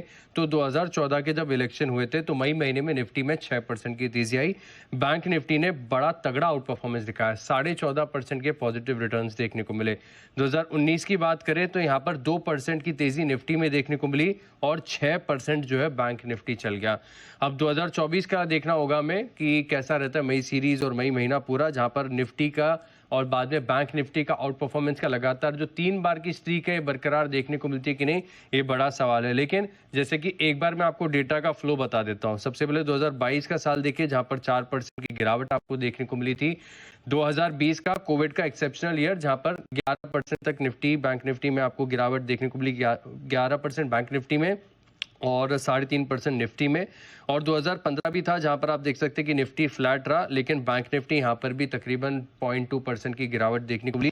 लेकिन बाकी सभी सालों में अगर आप देखें तो बाजार ने तेजी दिखाई है, और खास तौर पर तेजी और बैंक निफ्टी का आउट परफॉर्मेंस इलेक्शन वाले साल के जो मई महीना होता है इसमें क्लियर कट ट्रेंड नजर आता है। तो ये है आपके लिए पूरा ट्रेंड। ज्यादातर ट्रेंड तो इनफैक्ट मई में अच्छी परफॉर्मेंस ही दिखाता है। आशु जी, आप कौन से कैंप में आएंगे sir? Buy in May and stay या sell in May and go away? Deepanshu, मैं उस कैंप में आऊंगा कि सबसे इंपॉर्टेंट चीज जो सबको ध्यान में रखनी चाहिए, जो हिस्ट्री ने हमें सिखाया है कि हिस्ट्री कभी रिपीट नहीं होती है। तो हिस्टोरिकली जो हम बातें करते हैं उसका कोई कनेक्शन नहीं होता और मार्केट में तो बिल्कुल नहीं होता। इसीलिए मैंने कल वो एक ट्रेंड भी शेयर किया था कि लास्ट टाइम पिछले 17 साल में 4 बार विक्स 10 से नीचे ब्रीच की है। तो उसका मतलब क्या होता है, क्योंकि बहुत ह्यू एंड क्राई मच रही थी, lot of questions were being raised, lot of answers being given कि पिछले 4 साल में 1 से 2% की मूवमेंट, पिछले 4 बार 17 साल में जब से विक्स 10 से नीचे गई है 1 से 2% की मूवमेंट आई है, कुछ ऐसा नहीं हुआ। So don't read too much into it. हम इलेक्शन की हिस्टोरिकल डेटा निकालेंगे तो हिस्ट्री हमारे को बताती है दीपांशु, इसका कोई कनेक्शन नहीं है अप्रैल में, जून, वैसे तो आप निकालते रहेंगे, हर चीज का डेटा बनेगा। मैं एक और इंटरेस्टिंग चीज बताता हूँ दीपांशु आपको, कि आप ना बहुत लोगों से सुनते होंगे जनरली परपेचुअली बुलिश होते हैं कि जब लास्ट टाइम वॉर हुई या ये सब हुआ उसके 3 महीने बाद, 6 महीने बाद, 1 साल बाद, 2 साल बाद मार्केट क्या देखो। और ये सबसे ज्यादा रिपोर्ट्स तो आशीष ने ही बनाई होंगी इस पे। मैं अगले 100 साल 1000 साल के लिए बोल रहा हूं कि जब वॉर होगी उसके 3, 6, 1 साल बाद मार्केट तेजी होगा। जब कोविड जैसी कोई चीज आएगी उसके 3, 6 महीने, 1 साल, 2 साल के बाद। It's a no brainer Deepanshu. क्या होता है मार्केट के अंदर, लोएस्ट रेट कब आते हैं कि जब आपका फियर सबसे ज्यादा हाई होता है, और fear of life is much more than the wealth care. Wealth क्या करनी, जान बचाओ। तो कब आता है, एक कोविड में हमने देखा कि जान ही नहीं रहेगी ना स्टॉक को क्या करने, तो लोएस्ट हमने देखी। या वॉर में होता है यार कि जिंदा बचेंगे कि नहीं बचेंगे, किस एक्सटेंट का डैमेज होगा, तो ये बचाएं या पहले अपनी जान बचाएं या वेल्थ बचाएं। तो ये उसके बाद जब एनालिसिस निकाल के हम करते हैं कि वॉर्स के बाद ये होता है वो होता है, वॉर्स के बाद होगा ही होगा। अगले 100 साल तक मैं पहले ही बोल देता हूँ होगा ही होगा। तो ये जो डेटा इनका, इसका कोई मतलब नहीं है, कोई लॉजिक नहीं है, सिर्फ ये हमारी आपस की बातें हैं। तो हिस्टोरिकली इसमें देखने की कोई जरूरत नहीं है। आजकल तो हिस्टोरिकली कभी डेली एक्सपायरी नहीं होती थी। पिछले 5 साल पहले इलेक्शन में एक डेली एक्सपायरी होती थी, पिछले 10 साल पहले होती थी। पिछले 5 साल पहले जब हम बाकी डेटा की हम बात कर रहे हैं कि पिछले 4 साल में एक डेली एक्सपायरी, इतना मार्केट चेंज हो गया है। अगर हम इसको, वही मैंने भी क्या बोला था, जब तक हम इवॉल्व नहीं होंगे, हम इस नए चेंज को अडेप्ट नहीं होंगे और हम पुराने उससे बैगेज से निकलेंगे नहीं, ट्रेडर तो बिल्कुल मर जाएगा ऐसी मार्केट के अंदर अगर ऐसी चीजें करेगा या बातें करेगा। तो मेरे को उससे कुछ लेना देना नहीं है। मे का डेटा जिस तरह से बनेगा, जिस तरह के प्रोजेक्शंस बनेंगे, जिस तरह के इलेक्शन में, मैंने बोला इलेक्शन में जीतना भी है, बीच में नर्वसनेस के बाउट्स भी आएंगे, तो इतना कुछ है इस मार्केट के अंदर समझ के करने के लिए। तो I don't get it to all this. तो डेटा पे ना जाए, अपनी अकल लगाएं। But of course reference point तो ये दिखा रहा है कि मई का महीना अच्छा रहता है मोर ऑफन देन नॉट हमारे बाजारों के लिए। तो cell in may, go away भारतीय बाजारों के लिए उतना बड़ी चीज नहीं है। बट बड़ा एक्शन कुछ केमिकल स्टॉक्स में आते हुए दिख रहा है, जिसकी अभी बात भी चल रही थी। दीपक नाइट्राइट, इस पर रखिए नजर। आज 2% ऊपर है, डेज हाई से थोड़ा नीचे आया है। आफ्टरनून में तो और भी अच्छा स्पाइक आया था दीपक नाइट्राइट में। एक बार जरा समझते हैं आशीष के साथ इस काउंटर में क्या चल रहा है। आशीष बताइए दीपक नाइट्राइट। दीपांशु, यहाँ पर अगर आप देखें तो काफी समय के बाद केमिकल स्पेस में एक्शन पॉजिटिव साइड पर आपको देखने को मिल रहा है। अब खबर ये आ रही है कि जो फिनॉल की स्प्रेड्स है यहाँ पर 32% की बढ़त है और इनफैक्ट चीन में पिछले 6 दिनों में फिनॉल की जो कीमतें हैं इसमें 7.5 से लेकर 8% की बड़ी बढ़त यहाँ पर आपको देखने को मिली। 21 अप्रैल से लेकर 26 अप्रैल तक अगर आप ट्रेंड देखें तो 7,640 प्रति टन से बढ़कर 8,220 रुपए प्रति टन यहाँ पर कीमतें देखने को मिली है। और IIFL सिक्योरिटीज की एक रिपोर्ट भी है जहाँ पर कहा जा रहा है कि इसका सीधे तौर पर अगर आप देखें तो बड़ा इम्पैक्ट दीपक नाइट्राइट पर देखने को मिलता है।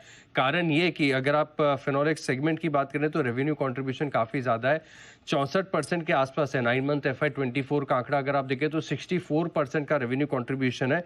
और कुछ रिपोर्ट्स ऐसी भी है जो बता रही कि हिंदुस्तान ऑर्गेनिक केमिकल्स का जो प्लांट है ये 10 अप्रैल से मेंटेनेंस के लिए बंद है और साथ में चाइना में भी कुछ ऐसे प्लांट्स हैं जहां पर ये मेंटेनेंस शटडाउन किया जा रहा है। तो सप्लाई की डेफिसिट है, कीमतें लगातार बढ़ती जा रही है। सीधा और बड़ा फायदा दीपक नाइट्राइट को देखने को मिलेगा। तो बड़ा एक्शन उस पर देखने को भी आपको मिल रहा है। शरद जी, कोई व्यू रखते हैं सर दीपक नाइट्राइट पे? मुझे लगता है लॉन्ग टर्म व्यू मेरा काफी पॉजिटिव है। जिस तरीके का कैपेक्स कंपनी कर रही है पिछले कुछ समय में, जैसी अनाउंसमेंट्स वगैरह निकल के आई हैं और फिनोलेक्स से भी 50-60% रेवेन्यू लगभग कंपनी का आता है तो उसका फायदा उनको मिलना चाहिए। वैल्यूएशन के लिहाज से मुझे नहीं लगता कि बहुत स्ट्रेच्ड है। FY26 में 100 रुपए के आसपास की अर्निंग्स आ सकती है और कैपेक्स साइकिल भी काफी मजबूत है लॉन्ग टर्म में। तो मुझे लगता है 30 का मल्टीपल इनको आसानी से मिल जाना चाहिए और ये न्यूज़ के बेसिस पे मोस्ट प्रोबेबली टोटल जो टॉप लाइन एडिशन होगी वो ज़्यादातर बॉटम लाइन एक्रेशन में कन्वर्ट होगी। तो फॉरवर्ड नंबर्स में री रेटिंग की भी गुंजाइश रहती है। बिना री रेटिंग के भी हम 25-26% की CAGR की उम्मीद कर रहे थे और मेरे हिसाब से 26 या 27 में उनके ज़्यादातर कैपेक्सेस चालू हो जाएंगे जो वो कर रहे हैं। डिसेंट साइज ऑफ कैपेक्स है कंसिडरिंग अभी जो बैलेंस शीट साइज है उसके कंपैरिजन में। तो मुझे लगता है दीपक नाइट्राइट एक बढ़िया लॉन्ग टर्म बेट साबित होनी चाहिए। जैसे जैसे चाइना नॉर्मलाइज होता है, लॉजिस्टिक इश्यूज भी नॉर्मलाइज होते हैं, उसका काफ़ी बड़ा फायदा इनको मिलना चाहिए। कंजर्वेटिवली भी ट्रेड करता है तो मुझे लगता है 100 पे 30 टाइम तो आसानी से मिल जाना चाहिए। तो इनिशियली 3,000 रुपये के टारगेट्स लेके चलना चाहिए। 3,000 के टारगेट्स लेकर चलना चाहिए तो अच्छा खासा कन्विक्शन है। 500 रुपए की अपमूव करंट लेवल से दिख रही है शरद अवस्थी साहब को इस काउंटर के लिए। आइए एक दो और काउंटर्स जहां पर थोड़ा अच्छा एक्शन आ रहा है। मदरसन, एक बार सुमित जी से इस पर राय लेनी है। सुमित जी, मदरसन का चार्ट देखें, लगातार आपके भी रेडार पर रहा है और आज भी एक अच्छी मूव दिखा रहा है। 130 का लेवल क्रॉस कर रहा है, डेज हाई पर ये ट्रेड कर रहा है। बढ़िया मूव पिछले कुछ दिनों से आ रही है सर। मदरसन पर जरा अपना एक बार व्यू दें। दिवांशु, मदरसन में ब्रेकआउट है। मदरसन यहाँ से और ऊपर का मूव दिखाने को तैयार है। इसका डेली चार्ट, वीकली चार्ट अच्छा दिख रहा है। 130 के ऊपर क्लोजिंग मिलने पे मदरसन के अंदर मोमेंटम और स्ट्रांग होगा और ऊपर में 135 शॉर्ट टर्म का टारगेट होगा और थोड़ा सा पोजीशन नजरिया रखेंगे तो 140 प्लस के लेवल मदरसन में देखने को मिल सकते हैं। लॉन्ग पोजीशन होल्ड करके चले, आने वाले कुछ हफ्ते और 1-2 महीनों के अंदर स्टॉक में बढ़िया मूव देखने को मिलेगा। 135, 140 ये इमीडिएट आने वाले दिनों के टारगेट होंगे। ओके, तो ये है आपके लिए मदरसन जहां पर आपको रखनी है नजर। बड़ा एक्शन इस काउंटर में आपको बनते हुए ऑलरेडी दिख भी रहा है। मोतीलाल ओसवाल, यहां पर रखिए नजर। 6% का उछाल आपको शेयर में आते हुए दिख रहा है। बड़ा एक्शन इसमें है। बहुत ही शानदार नंबर्स भी इसके आए हैं। एक तो मुनाफा 165 करोड़ से बढ़कर 725 करोड़ का आया है। तो देखेंगे अगर कुछ वन टाइम गेन है या कुछ टैक्स एलिमेंट भी है जिसकी वजह से मुनाफे में इतना बड़ा उछाल हुआ है। बट रेवेन्यू लेड ग्रोथ भी है क्योंकि कंसोलिडेटेड आय इनकी डबल हो गई है। 1027 करोड़ से बढ़कर 2041 करोड़ की हो गई। तो आय डबल हो गई है, मुनाफे में आपको 5 गुना का उछाल भी आते हुए दिखा है। तो जबरदस्त परफॉर्मेंस है मोतीलाल ओसवाल की तरफ से और शेयर विभाजन भी ये कर रहे हैं। उसका भी आपको बड़ी खबर आती हुई दिख रही है। तो बड़ा एक्शन है। इनफैक्ट माफ कीजिएगा, शेयर विभाजन नहीं, बोनस इशू है। एक शेयर के बदले आपको 3 बोनस शेयर दिख रहे हैं। तो 3:1 का बोनस शेयर इशू है प्लस बहुत ही बढ़िया नंबर्स इसके आपको आते हुए दिख रहे हैं जिसकी वजह से आपको बड़ा एक्शन इसमें आते हुए दिख रहा है। तो मोतीलाल ओसवाल शानदार नंबर्स यहां पर आते हुए दिख रहे हैं। एक बार कुणाल जी जरा चार्ट पर भी राय दें। मजबूत नंबर्स और स्टॉक भी 6% मजबूत है सर। जबरदस्त अप ट्रेंड में स्टॉक है दीपांशु। मैंने और राकेश जी ने 10 की कमाई में मोतीलाल ओसवाल को एक नहीं कई बार खरीदारी की राय दी और उसके बाद जबरदस्त अप मूव आया। इस स्टॉक में कुछ समय पहले वीकली चार्ट्स पर एक फ्लैग पैटर्न बना था, उसकी भी चर्चा हमने की थी और उसके बाद से एक तरफा तेजी देखने को मिल रही। तो मेरी राय में जिनके पास भी पोजीशन है, थोड़ा सा मीडियम टर्म व्यू है, तो अभी भी मेरी बने रहने की राय है। मुझे लगता है और अपसाइड मुमकिन है, तो जो मीडियम टर्म इन्वेस्टर्स हैं बिल्कुल बने रहें और एक ट्रेलिंग स्टॉप लॉस रखें। मुझे लगता है ये स्टॉक इन स्तरों से भी आपको काफी अच्छे रिटर्न्स दे सकता है। एक ट्रेलिंग स्टॉप लॉस 2400 रुपए के आसपास रखें, फिलहाल होल्ड करने की राय। ओके, तो यह है आपके लिए मोतीलाल ओसवाल। बहुत ही शानदार नंबर्स इसके आते हुए दिख रहे हैं। जिस तरह से पूरे बाजार का इकोसिस्टम है, जैसे हम एक्सचेंजेस को परफॉर्म करते हुए दिख रहे हैं, बाजार की एक्टिविटी को परफॉर्म करते हुए दिख रहे हैं, यहाँ पर आपको एक्शन आ रहा है और ये जो मुनाफे में बड़ा उछाल है उसका रीजन भी आपके सामने आ रहा है। एक नेट गेन इन्होंने आइडेंटिफाई करी फेयर वैल्यू पर 423 करोड़ की। पिछले साल इस समय नेट घाटा था, तो 40 करोड़ का उस समय घाटा था, जो अब इन्होंने नेट गेन करी है 423 करोड़ की। तो वहां से जो अनरियलाइज्ड गेन आई है उसका एक बड़ा इंपैक्ट आप प्रॉफिट पर देख रहे हैं। बट अगर आप इसको एडजस्ट भी कर लेते हैं तो भी मुनाफे में अच्छा उछाल है। End of course revenue led growth तो आ ही रही है, क्योंकि रेवेन्यू इनका डबल हो गया है। तो सभी पैमाने पर शानदार नंबर्स हैं। नए एमडी की भी नियुक्ति की गई है, तो वो भी एक ट्रिगर आ रहा है और स्टॉक में भी आप 200 रुपए का उछाल आते हुए दिख रहे हैं। तो मोतीलाल ओसवाल, इस पर रखनी है आपको नजर। बड़ा एक्शन इस काउंटर पर बनते हुए दिख रहा है। एक दो और स्टॉक्स पर भी कर लेते हैं फोकस, जहां पर बड़ा एक्शन आपको आते हुए दिख रहा है। डिक्सन टेक्नोलॉजीज, जरा इसके चार्ट को एक बार पुल अप करिए। 6.5% की बड़ी मूव इसमें आपको आती हुई दिख रही है। थ्रू द डे स्टॉक आपको अपवर्ड ट्रेंड ही दिखा रहा है। एक बार मेहुल जी से डिक्सन टेक के चार्ट पर राय लेते हैं। मेहुल जी जरा देखें डिक्सन टेक और बताएं क्या है व्यू इस पर। दीपांशु देखिए, अनचार्टेड जोन में है, ऑल टाइम हाई के पास ये ट्रेड कर रहा है। ऊपर में कोई ऐसा मेजर फिलहाल रेजिस्टेंस नहीं दिखाई दे रहा। लगता है जो मोमेंटम है उसके हिसाब से 8700 8800 तक तो इजीली जा सकता है। यहाँ पर रिवाइज स्टॉप लॉस से होल्ड की सलाह रहेगी, जो कि स्टॉप लॉस जो रहेगा आज का लो रहेगा, that is somewhere near to 8200। तो 8200 के स्टॉप लॉस से बने रहे इस काउंटर में। अपसाइड में 8800 तक आ सकता है, हो सकता है 9000 तक का भी लेवल्स आ जाए, बट थोड़ा सा तब वो ओवरबॉट हो जाएगा, तो वहां पर प्रॉफिट बुकिंग की भी सलाह रहेगी ट्रेडिंग पर्सपेक्टिव से जिसके पास है। बाकी इन्वेस्टमेंट पर्सपेक्टिव से तो फिलहाल होल्ड ही है ये काउंटर। शॉर्ट टर्म सपोर्ट 8200 पर है। ओके, तो यह है आपके लिए डिक्सन टेक। जबरदस्त मोमेंटम इस काउंटर में आपको बनते हुए दिख रहा है, आते हुए इस समय दिखेगा। जोमैटो, इसकी भी एक बार बात कर लेते हैं। जोमैटो के लिए एक बड़ी खबर है। अब ब्लिंकिट की वैल्यूएशन के मामले में जोमैटो को पीछे छोड़ा जा रहा है। यानी कि जोमैटो अपनी वैल्यूएशन तो रख रहा है, बट ब्लिंकिट को बाजार और बड़ा मल्टीपल देने की तैयारी में।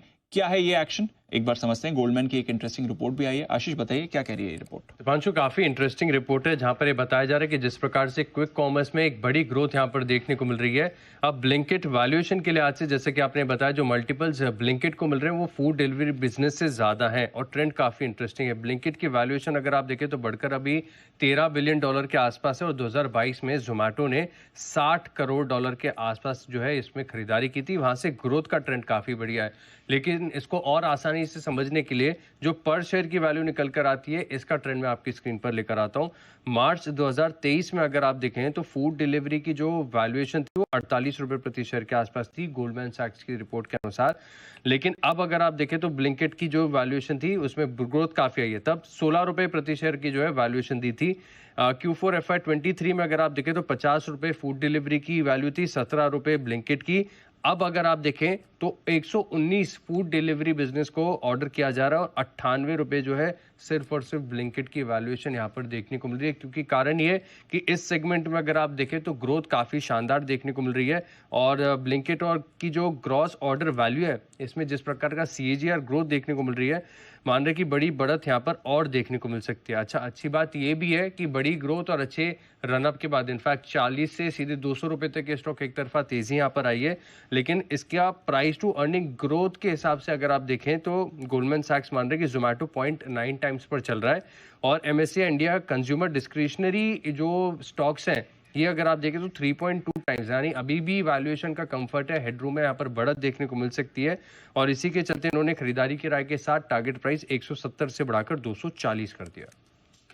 ओके, 240 का टारगेट प्राइस दे दिया है। ब्लिंकिट के वैल्यूएशन अब अच्छी मिल रही है, जोमैटो को अच्छी वैल्यूएशन दी जा रही है और स्टॉक में भी आपको एक्शन दिखा है। अनिल जी का खैर फेवरेट रहा है, कई टारगेट्स आ चुके हैं, कई और टारगेट्स इसमें आने भी हैं। तो जोमेटो इस पर करना है फोकस, एक्शन में ये काउंटर भी आपको दिख सकता है। और रिसेंटली कई सारे एक्सपर्ट्स की तरफ से भी रिकमेंडेशन हमने जोमेटो पर आती हुई देखी थी, आज भी अच्छे कमाल ही कर रहा है ये काउंटर। इनफैक्ट आशु जी, मुझे याद है 15 तारीख को जब आपने भारत इलेक्ट्रॉनिक्स, सेल, इन सब की बात करी थी तो जोमेटो आपके भी रेडार पर उस समय आया था सर।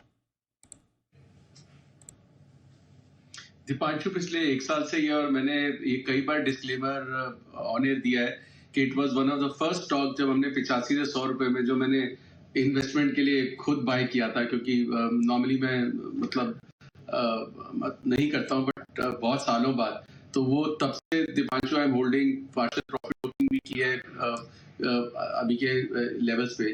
बट दीपांशु आने वाले टाइम में भी बहुत अच्छा लगता है। और मैंने कई बार इसको वर्ल्ड कप से पहले आइडेंटिफाई किया था कि जहां भीड़ होगी, जब भी मतलब एक नेशन वाइड भीड़ का वो होगा, तो जोमेटो तब और फ्लरिश करेगा, वो क्वार्टर बढ़ के आएगा। और अब नेक्स्ट मैंने उससे पहले भी बोला था भी आईपीएल में भी जितना ज्यादा लंबा आईपीएल चलेगा, और उसके बाद ये इलेक्शन में भी दीपांशु इतनी मीटिंग, जितना सब कुछ हो रहा है सब पे, तो क्या कोई घर पे खाना बन रहा है क्या? 50-50, 100-100 लोगों की, 200 लोगों की मीटिंग्स होती हैं, तो या तो हलवाई बैठता है या जोमेटो से आता है। तो ये सारी चीजें कहीं ना कहीं नंबर्स में आपको आने वाले टाइम में मिलेंगी। तो जब भी एक वो मॉब, एक वो सेलिब्रेशन वाला या मीटिंग वाला या किस तरह का मॉब या भीड़ होगी, तब जोमेटो को और स्विगी को इनको बहुत फायदा होगा।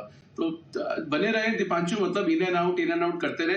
बट इसमें इन एंड आउट में कोई बहुत ज्यादा ना मजा नहीं आ रहा, मतलब ये इनके लिए नीचे ही नहीं आता। मतलब पहले 130-40 पे स्टेबल हुआ, फिर 60-70 पे हुआ, अब 180-90 पे हुआ, तो इन एंड आउट हो जाता है, लेकिन इनका मौका नहीं मिल रहा। दीपांशु, एक मेरा सवाल है कुणाल जी से, अगर आप अलाउ करें, अगर टाइम हो तो पूछना है मुझे। बताएं आशु जी, क्या है आपका सवाल? कुणाल जी, आपके लिए आ रहा है सवाल सर? बताइए। नहीं, मैं ही बोल रहा था दीपांशु, जिस तरह से ये स्प्रेड फीवर इतना इन्फेक्शियस हो रहा है, और राकेश जी जैसे चार्ट कॉर्नर से अलग हुए स्प्रेड्स में आ गए, तो कुणाल जी भी स्प्रेड कभी देंगे या कभी नहीं देंगे, या उन्होंने कसम खाई है कि नहीं देंगे, या उनको उनके मन में ऐसा लगेगा कि नहीं ये तो कॉपी हो जाएगा, या पहले किसी ने शुरू किया?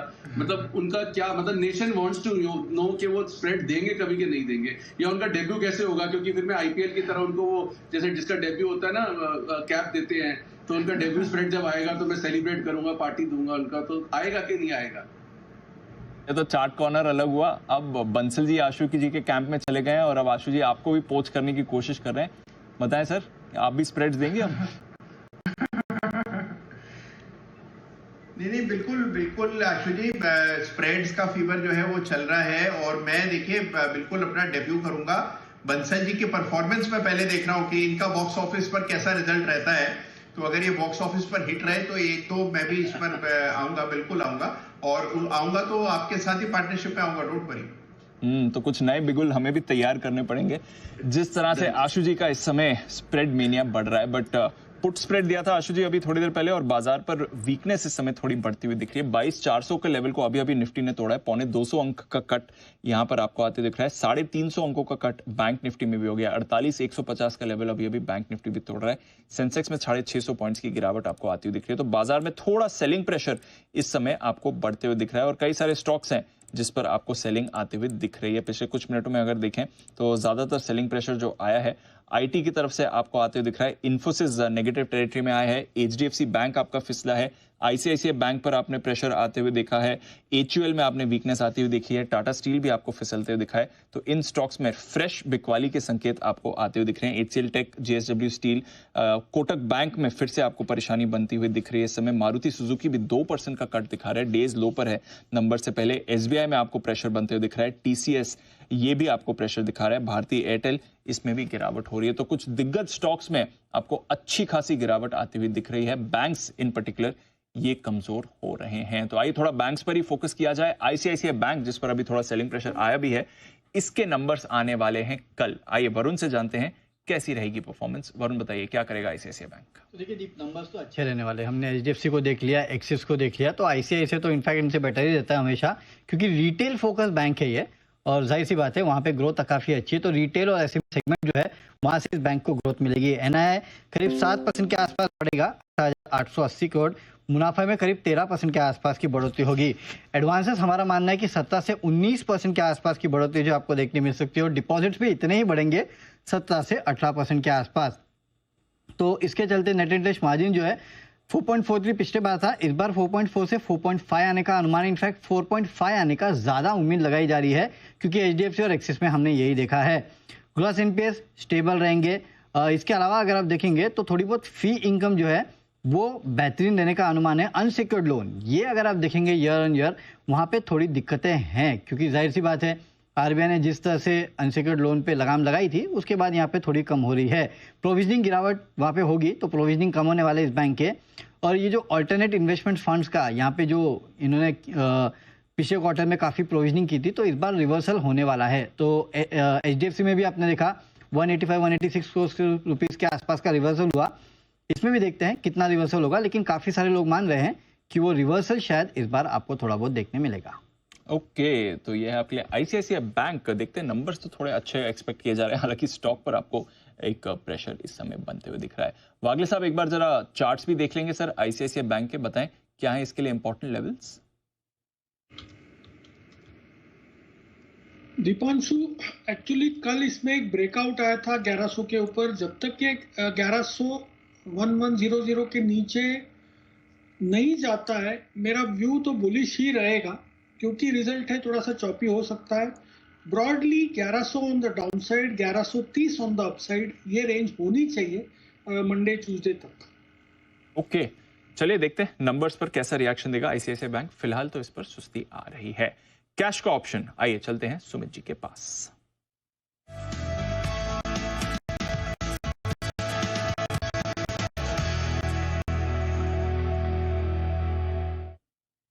सुमित जी बताएं सर। जो स्टॉक स्पेसिफिक ऑप्शन है, थोड़ा सा गिरावट अभी ऊपर से देखने को मिला है। तो जो स्टॉक अभी मेरे रडार पे आया है उसका भाव चल रहा है 605 रुपए, 606 रुपए। स्टॉक का नाम है AU बैंक। AU बैंक के अंदर गिरावट और दबाव देखने को मिल रहा है। स्टॉक ऊपरी लेवल पे सस्टेन नहीं किया, इसके लिए इसके अंदर 600 का पुट 20 रुपए के आसपास अभी चल रहा है, इसको लेने का सलाह रहेगा। AU बैंक के अंदर पिछले 5 दिनों के लो ब्रेक हो रहे हैं, स्टॉक ऊपरी लेवल पे सस्टेन नहीं कर रहा है, स्टॉक के अंदर सेलिंग प्रेशर बढ़ता हुआ देखने को मिल रहा है। आज 600 के नीचे क्लोजिंग आता है या स्पॉट में 600 के नीचे क्लोजिंग आ जाता है, तो स्टॉक 10 से 15 रुपए का गिरावट यहाँ से दिखा सकता है।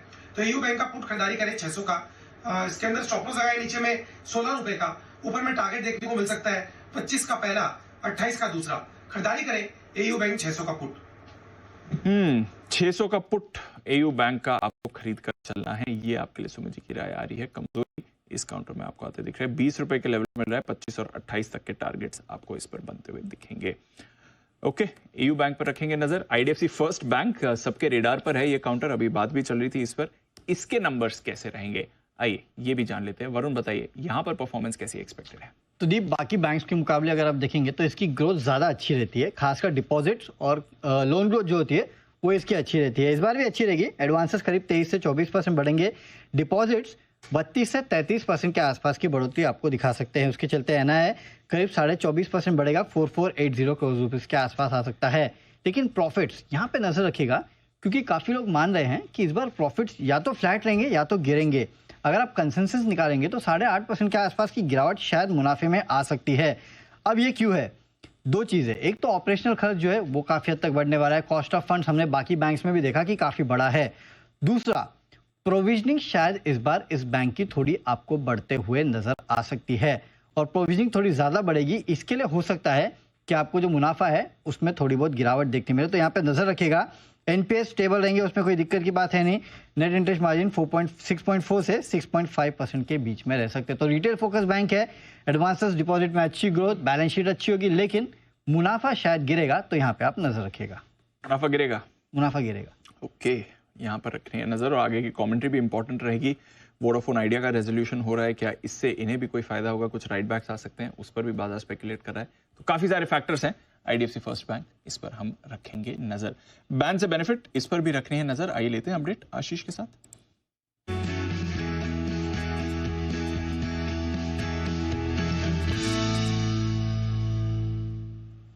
आशीष बताइए, वैसे तो पहले ही दिन वोडाफोन बना हुआ है बैन में, और क्या बदलाव होंगे? दीपांशु, बदलाव नहीं है, लेकिन अपडेट देना जरूरी है, क्योंकि सीरीज के पहले दिन अगर कोई स्टॉक बैन में आ जाए तो जानना जरूरी है कि अब पोजीशन फिलहाल कितनी है। तो कल अगर आप देखें तो record 110.36% market wide position limit के साथ वोडाफोन आइडिया पहले ही दिन आपको बैंड में एंट्री करते हुए नजर आया था, आज एंट्री हुई है और अभी भी अगर आप देखें तो पोजीशन बिल्कुल भी हल्की नहीं हुई है, 108% है अभी भी मार्केट वाइड पोजीशन लिमिट।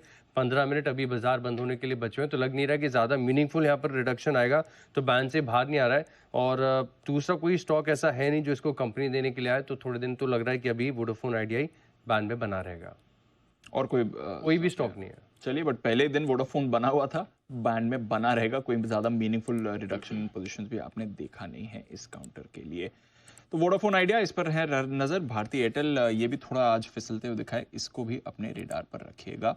थोड़ा निफ्टी अब स्टेबलाइज हुआ है, एक वेव ऑफ सेलिंग आई थी निफ्टी बैंक निफ्टी दोनों पर, अब यहाँ पर आपको स्टेबिलिटी दिख रही है, 22,400 का लेवल होल्ड कर रहा है, कोई रिकवरी नहीं है बट यहाँ से और आपको बाजार फिसलते हुए नहीं दिखे। थोड़ा आज एलएनटी पर भी प्रेशर आप बनते हुए दिखे हैं, एमएनएम पर भी आपने एक वीकनेस देखी है, 2.5% का कट एमएनएम का काउंटर भी दिखा रहा है इस समय। एलएनटी फाइनेंस, इस पर भी फोकस करना है जरूरी। वरुण बताइए, एलएनटी फाइनेंस अब नतीजों के लिहाज से इसके लिए क्या इंपॉर्टेंट है? तो नतीजे इसके तो अच्छे रहेंगे दीप, और ये कर क्या रहा है, ये कंपनी दरअसल अपने रिटेल स्पेस को लगातार बढ़ाते जा रही है, उस पर फोकस बढ़ाते जा रही है और होलसेल बुक को जो है वो रन डाउन करते जा रही है लगातार, तो उसका इम्पैक्ट आपको देखने मिलेगा। नंबर्स अच्छे रहेंगे, नया मैनेजमेंट भी है। एनआई अगर आप देखेंगे तो 10.5% बढ़ेगा, मुनाफे में 33.7% के आसपास की बढ़ोतरी होगी, 670 करोड़ के आसपास ही आ सकता है। एनपीएस फ्लैट रहेंगे, नेट इंटरेस्ट मार्जिन में शायद आपको थोड़ा बहुत दबाव देखने मिलेगा, नो डाउट रिटेल सेगमेंट में है, लेकिन कुछ होम लोन्स है और एलएपीज है, यानी कि लोन अगेंस्ट प्रॉपर्टी, उसका इम्पैक्ट जो है वहाँ पे इस कंपनी का फोकस थोड़ा ज़्यादा है और वहाँ पे थोड़े मार्जिन्स कम है, इतने ज़्यादा भी कम नहीं है, तो उसके चलते थोड़े बहुत मार्जिन्स जो इसके नेट इंटरेस्ट मार्जिन गिर सकते हैं। इसके लिए 10.90 से घटकर 10.8% आने का अनुमान है। बाकी अगर आप देखेंगे तो नंबर्स अच्छे होंगे और प्रोविजनिंग में भी लोग कह रहे हैं कि शायद थोड़ी कमी आपको देखने मिल सकती है। तो नया मैनेजमेंट है, देखते हैं कैसे डिलीवर करता है। बिल्कुल नया मैनेजमेंट है, परफॉर्मेंस देखना काफ़ी इंपॉर्टेंट रहेगा, बट कमजोरी इस काउंटर पर दिख रही है। 2% का कट भी आपको इस चार्ट पर इस समय आते हुए दिख रहा है। एक बार जरा एलएनटी फाइनेंस के चार्ट पर भी एक राय ले लेते हैं। कुणाल जी जरा देखेंगे सर, एलएनटी फाइनेंस प्रेशर में इस समय?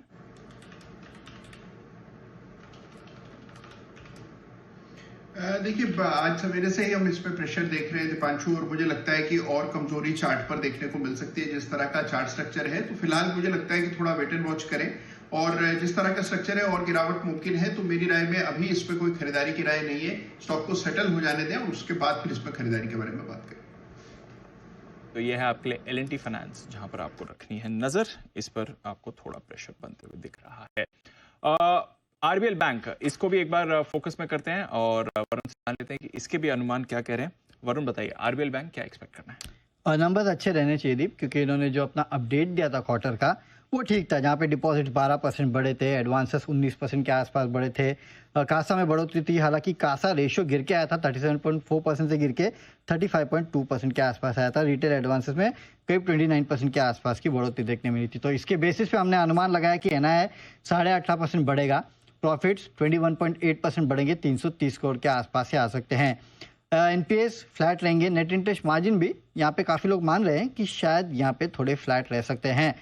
थोड़ी प्रोविजनिंग में भी गिरावट होने वाली है, तो उसका फायदा जो है वो भी इस कंपनी को मिलने वाला है। तो नतीजे अच्छे रहेंगे, एनआई मुनाफा दोनों में अच्छी ग्रोथ देखने आपको मिल सकती है। और थोड़ा एक्शन भी हम इस काउंटर में आते हुए देख रहे हैं। बाकी बैंक्स में थोड़ा प्रेशर आया है, बट आरबीएल अपने लेवल्स फिलहाल होल्ड करते दिख रहा है। हालांकि ये भी थोड़ा फिसला था, बट अभी भी पॉजिटिव टेरिटरी में ही बना हुआ है। तो मिड कैप बैंक्स पर रखिएगा नजर, कल आईडीएफसी और आरबीएल दोनों के नंबर्स आने वाले हैं और सेंटिमेंट के लिहाज से भी ये काफी इंपॉर्टेंट रहेगा। इन स्टॉक्स पर भी हमने अच्छा एक्शन देखा है। आइए, अनिल जी तैयार हैं, लेते हैं उनकी आज की फाइनल स्ट्रैटेजी 3:20 बजे।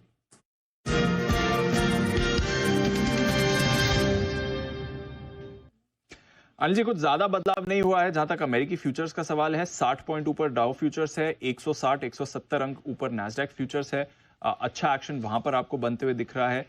मूव आपको हमारे बाजार में थोड़ी कमजोरी वाली अभी आती हुई दिखी थी, बट ऑलमोस्ट 150 पॉइंट नीचे है निफ्टी 22,425 के पास, 300 पॉइंट नीचे है बैंक निफ्टी 48,200 के पास। क्या करना करके जाना है सर? देखिए दीप, तो ऐसा अच्छे संकेत तो नहीं है, लेकिन फिर भी अमेरिका के फ्यूचर तो जिन सपोर्ट लेवल के आसपास हैं उनको देखते हुए हल्की की अगर आपकी शॉर्ट पोजीशन थोड़ी काट सकते हैं तो फिर ठीक है, मंडे के लिए देख लीजिए। मेरे ख्याल से सपोर्ट लेवल के आसपास एक बार के लिए 22,300 22,400 मजबूत सपोर्ट जोन दिखता है जो इजीली नहीं टूटेगा। और अगर अमेरिका आज संभावना है क्योंकि अमेरिका में बाजार बड़े हैं, बाजार बंद होने के बाद दो बड़े नतीजे जो आए वो अच्छे हैं, तो पोस्ट रिजल्ट वाली खबर पर बाजार बढ़े तो उम्मीद कर सकते हैं कि एक अच्छा ट्रेड अमेरिका में रह सकता है जो सोमवार सुबह सुबह थोड़ा आपको मूड ठीक करने का काम कर सकता है। हल्की फुल्की खरीदारी कर सकते हैं, सेफ रहना चाहते हैं, हेज करना चाहते हैं, 22,300 का एक पुट ऑप्शन अपने पास में रखे है। शॉर्ट साइड पर अगर आप है तो 22,500 या 22,600 का एक कॉल ऑप्शन रख सकता है। बैंक निफ्टी भी एकदम परफेक्ट सपोर्ट जोन में आ गया है जो कि आपका 48,025 48,175 है। इस रेंज में हल्की फुल्की शॉर्ट कवरिंग और खरीदारी की जा सकती है। हेजिंग के लिहाज से 47,900 का पुट रखना चाहिए, शॉर्ट है तो इसे और हेज करना चाहें तो 48,500 का कॉल आपके पास होना चाहिए। वैसे नई पोजीशन आप सोमवार को आकर बना सकते हैं या थोड़ा सा खरीदारी लेवल पे कर सकते हैं, ये सोच के कि अगर सोमवार को गलती से थोड़ी नीचे ओपनिंग मिल जाती है 150-75 पॉइंट नीचे तो थोड़ा आप और खरीदने की ताकत रखते हैं। तो हल्की फुल्की खरीदारी भी कर सकते हैं, थोड़ी शॉर्ट काट सकते हैं और बाकी फ्रेश खरीदारी मंडे को कर सकते हैं। तो ये इंटरेस्टिंग पॉइंट आया अनिल जी की तरफ से। हल्की फुल्की अगर आप चाहें तो खरीदारी कर सकते हैं, शॉर्ट्स काट सकते हैं, पोजीशन चाहें तो थोड़ी कैरी फॉरवर्ड कर सकते हैं, रिस्क मैनेज करके जाइए, बट उतनी खराब सिचुएशन इस समय दिख नहीं रही है। ये अनिल जी की तरफ से रहा है। और ये शुक्रिया सर जुड़ने के लिए और अपनी स्ट्रैटेजी अपडेट करने के लिए हमें। आइए एक बार अजंता फार्मा पर नजर डाल देते हैं क्योंकि बायबैक पर यहाँ पर बोर्ड बैठक होने वाली है 2 तारीख को, अगले हफ्ते बेसिकली अगले थर्सडे को बायबैक पर बोर्ड बैठक होने वाली है। इस पर कंपनी विचार करेगी। तो ये इंटरेस्टिंग खबर अभी अभी आपके लिए आई है जहां तक अजंता फार्मा का सवाल है। 2% ऊपर आपको शेयर भी इस समय ट्रेड करते हुए दिख रहा है। एक बार चार्ट पर राय भी ले लेते हैं। मेहुल जी जरा एक बार अजंता फार्मा पर नजर डालेंगे। जैसी खबर आई है स्टॉक में एक स्पाइक भी आते हुए दिखा है, 2% ऊपर अजंता फार्मा, बायबैक की तैयारी में है सर। दीपांशु देखिए, ये चार्ट की बात करें इसके तो तकरीबन 4 या 5 बार ये पूरे साल में पिछले 4 महीने में 4 से 5 बार इसने अटेम्प्ट किया 2325 का लेवल निकालने के लिए और बार बार ही वहां से सेलिंग आया है, तो सारे ही अटेम्प्ट फेल हुआ है। तो मैं समझता हूँ अगर यहाँ पर फ्रेश खरीदारी करनी है तो 2325 के ऊपर ही करनी चाहिए। वो अगर निकलता है तो एक लॉन्ग टर्म चार्ट पे एक फ्लैग ब्रेकआउट जैसा आ जाएगा और वहां से फिर इसके जो अपसाइड टारगेट्स है तकरीबन 2800 के आसपास के खुल जाएंगे। तो 2325 के ऊपर ये काउंटर में बाय करना है, तब तक बने रहे। अगर होल्ड है तो पोजीशन, बाकी फ्रेश बाइंग 2325 के ऊपर कीजिए और अगर होल्ड है तो यहाँ पर नीचे में स्टॉप लॉस 2050 का लगाकर चले, बिकॉज उसके नीचे जो फ्लैग फॉर्मेशन है वो फेल हो जाएगा और वहां से थोड़ी प्रॉफिट बुकिंग देखने को मिल सकती है। तो 2050 का stop loss, fresh buying about 2325। Okay, ये है आपके लिए राय जहां तक अजंता फार्मा का सवाल है। बढ़िया मोमेंटम इस काउंटर में आपको आते हुए दिख रहा है। खबर भी इसमें अच्छी आई है। बायबैक की तैयारी में अब 4% ऊपर ये स्टॉक ऑलमोस्ट आपको आते हुए दिखा है। अगले हफ्ते पता चलेगा बायबैक हो रहा है किस प्राइस पर, किस प्रीमियम पर, कितने साइज का और किस जरिए होगा ये। बट फार्मा से ही जुड़ा स्टॉक जहां पर सुबह से हमारी नजर बनी हुई है, डिवीज लैबोरेटरीज जबरदस्त मोमेंटम में है। डेज हाई पर ये ट्रेड कर रहा है 5% ऊपर। अब आपको डिवीज का काउंटर ट्रेड करते हुए दिखेगा। वागले साहब एक बार इस पर फ्रेश व्यू दे दीजिए जाते जाते। डिवीज लैब में क्या करना है, अगर पोजीशन ली हुई है तो क्या करें, अगर लेना चाह रहे हैं तो क्या करें? दीपांशु, आपको अगर 1 से 2 दिन के व्यू से लेना है तो स्टॉप लॉस मैच नहीं होगा क्योंकि 3960 का स्टॉप लॉस बहुत बड़ा हो जाएगा, 100 रुपए के ऊपर वाला स्टॉप लॉस होगा। आपको 3 से 6 महीने के व्यू से लेना है, यहाँ पर ले सकते हैं। नीचे आता है 100 रुपए ऐड कर सकते हैं, तो वो स्टॉप लॉस से ले लीजिए 3960 के। मेरा मानना है 4250 4300 आपको 1 से 1.5 महीने में मिल सकता है।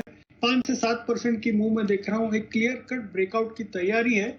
50 रुपए की रेंज में लेना है। 200-300 रुपए आपको अगले महीने में मिल सकते हैं। बहुत clear inverse head and shoulder pattern का फॉर्मेशन मुझे दिखाई दे रहा है। तो ये है आपके लिए डिवीज लैब जहां पर बढ़िया मूव आ रही है। 5% का आज जबरदस्त ब्रेकआउट आया। आज सुबह दिलीप भट्ट साहब भी इसके बारे में बात कर रहे थे, राजेश फेरवानी साहब ने भी कहा था इस पर रखनी है नजर और बाजार को भी पसंद आ रहा है डिवीज लैबोरेटरी। बिगुल एक सुमित जी के लिए, सुमित का सुपरहिट।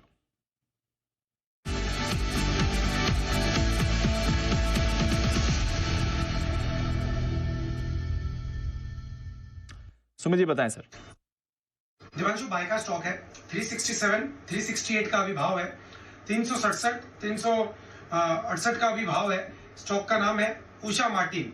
उषा मार्टिन के अंदर मोमेंटम तेजी का बना हुआ है। स्टॉक यहां से ऊपर का मूव दिखाना चाहिए। यहां पे खरीदारी करें, जिन्होंने ले रखा है वो लोग होल्ड करें। 357 358 ये स्टॉक का नीचे में सपोर्ट है, तो ट्रेडिंग के लिहाज से 358 का स्टॉप लॉस बनेगा। ऊपर में इमीडिएट पहला टारगेट 378 रुपया, दूसरा टारगेट 385 रुपया, दोनों शॉर्ट टर्म के टारगेट है। खरीदारी करें उषा मार्टिन। खरीदारी करें उषा मार्टिन, ये आपके लिए सुमित जी की तरफ से राय आ रही है। जाते जाते ब्रॉडर मार्केट जैसा हम बात कर ही रहे हैं थ्रू द शो, कोई परेशानी वहां पर नहीं है। कैश के स्टॉक्स कोई परेशानी नहीं है, बढ़िया मोमेंटम यहां पर आपको बनते हुए दिखा है। सुमित जी, एक और फेवरेट आपका जो आज अच्छे मोमेंटम है, न्यू इंडिया एश्योरेंस, जरा एक बार इसको देख लीजिए सर। 9% ऊपर ये काउंटर ट्रेड कर रहा है आज। दीपांशु, ये काउंटर में वापस से नीचे से एक तेजी देखने को मिल रहा है। स्टॉक ने पिछले एक महीने में गिरावट दिखाया, लेकिन लास्ट 7 दिनों में स्टॉक ने लोअर लेवल से रिकवरी दिखाया और रिसेंट का स्विंग हाई पे एकदम ये डॉट आके आज रुक गया है। तो 250 इसका इमीडिएट हर्डल है। 250 का लेवल जैसे ही ऊपर में क्रॉस करेगा अगले हफ्ते में, तो न्यू इंडिया एश्योरेंस के अंदर मोमेंटम बढ़ेगा और 275 रुपए तक के लेवल आने वाले दिनों में देखने को मिल सकते हैं। फ्रेश खरीदारी अगले हफ्ते करना, हफ्ते के लिए जिन्होंने ले रखा है वो लोग ट्रेलिंग स्टॉप लॉस लगाएं 240 के आसपास का और कैरी करें। 250 के बाद 25 रुपए का तेजी और देखने को मिलेगा। तो ये है आपके लिए न्यू इंडिया एश्योरेंस। और बड़ी मूव यहां से आती हुई दिख सकती है, 10% और की मूव सुमित जी को इस काउंटर पर दिख रही है, तो आज इस पर भी रखिएगा नजर। अच्छा एक्शन इस पर बना है। अच्छा एक्शन कुछ और काउंटर्स पर भी बना है। कॉनकॉर 6% ऊपर ये काउंटर बंद हो रहा है। सुबह इसके बारे में बात भी हो रही थी। कंटेनर कॉप पालविया साहब ने भी इसको रेकमेंड किया था और अच्छी मूव दिखाकर ये बंद हो रहा है। अनिल जी के भी रेडार पर ये आया था, वहां से शानदार एक्शन इस काउंटर ने दिखाया है। मेहुल जी, एक व्यू जरा कॉनकॉर के चार्ट पर भी देखकर बता दें सर, इंपॉर्टेंट टेक्निकल लेवल्स जो आपके रेडार पर हो इसके लिए। दीपांशु, देखिए we are super bullish on Concor. हमने इनफैक्ट आज भी एक रिपोर्ट निकाली, हमने पिछले महीने 850 के करीब एक रिपोर्ट निकाली थी हमारे क्लाइंट्स के लिए फॉर टारगेट ऑफ 1000। आज जो 1000 निकला, नया हाई बनाया, तो हमने 1400 के टारगेट के लिए एक रिपोर्ट निकाली है। तो we are very much bullish on Concor. हमें लगता है आने वाले 6 महीने से 12 महीने तक ये काउंटर बहुत ही अच्छा परफॉर्म कर सकता है। ओवरऑल यहाँ पर शॉर्ट टर्म के लिहाज से अगर किसी को स्टॉप लॉस चाहिए, सपोर्ट चाहिए, तो 900 का है। बट जहां तक मैं समझता हूँ 850 या 800 का जो बेस बन गया है वो आने वाले कुछ महीनों के लिए बहुत ही स्ट्रॉन्ग बेस बन गया। और जब तक वो ब्रेक नहीं होता तब तक जो इन्वेस्टमेंट के लिए पोजीशन है उसको एग्जिट नहीं करना चाहिए, होल्ड करके रखना चाहिए। 1400 के आसपास का जो हमारा इनिशियल टारगेट हमने आज रिपोर्ट में डाला है वो एक कंजर्वेटिव टारगेट मुझे लग रहा है। उसके ऊपर भी अच्छे लेवल्स देखने को मिल सकते हैं। तो बने रहिए कॉनकॉर में, बहुत ही अच्छा ब्रेकआउट है और यहाँ से आने वाले 6 महीने 12 महीने में बहुत ही अच्छा ये काउंटर कर सकता है। ओके, तो ये है आपके लिए कॉनकॉर, जहां पर अच्छा एक्शन आपको बनते हुए दिख सकता है। आइए फिर क्लोजिंग की तरफ बढ़ते हैं। इवेंटफुल वीक रहा है हमारे बाजारों के लिए, बढ़िया एक्शन मिला। आज निफ्टी की मई सीरीज की एक्सपायरी के पहले दिन थोड़ा कंसोलिडेशन करेक्शन आपको बाजार में आते हुए दिखा है। बट टेक महिंद्रा अच्छा ब्रेकआउट आया है, अच्छी कमेंट्री आई है नंबर्स के बाद। 7.5% ऊपर, एलटीआई माइंट्री भी ऊपर था, 3.5% की तेजी इसने आपको दिखाई है। बड़ा एक्शन डिवीज लैब में आया है, 5% की तेजी। Bajaj auto, BPCL, doctor Reddy's, नतीजों के बाद श्रीराम फाइनेंस, विप्रो, कोल इंडिया, एक्सिस, आईटीसी, और यहां पर भी अच्छी तेजी रही है। एचडीएफसी बैंक एकदम फ्लैट बंद हो रहा है। बट नंबर्स के बाद बजाज फाइनेंस टूटा है, बजाज फिनसर्व भी नंबर्स के बाद कमजोर है, इंडसइंड बैंक भी नंबर्स के बाद 3% नीचे। अनिल जी सुबह आपको कह ही रहे थे, सेल कॉल दी भी थी 2000 में, वहां पर भी प्रेशर बना है। Nestle, MNM, SBI life, Apollo hospitals, JSW steel, Kotak bank गिरावट के बाद कल की आज भी आपको कमजोरी होते हुए दिखाए। HCL tech, Maruti, HDFC life, LNT, SBI, ये भी आपको कमजोर ही होते हुए दिखे हैं। वायदा कारोबार की तरफ आते हैं, जबरदस्त एक्शन आज आपको आते हुए दिखाया। कोरोमंडल में 7.5% की तेजी, जीएमआर एयरपोर्ट 7%, कॉनकॉर जिसकी अभी बात चली थी, Dixon Tech, Biocon, Havells, Sun TV, Ashok Leyland, ऑरिकल फाइनेंस कल की गिरावट के बाद आज एक बाउंस बैक आया है। Vedanta, Exide, Chambal fertiliser numbers के बाद एम्फेसिस, बड़ा एविएशन ऑर्डर प्लेस करने के बाद इंटरग्लोब, मुथूट,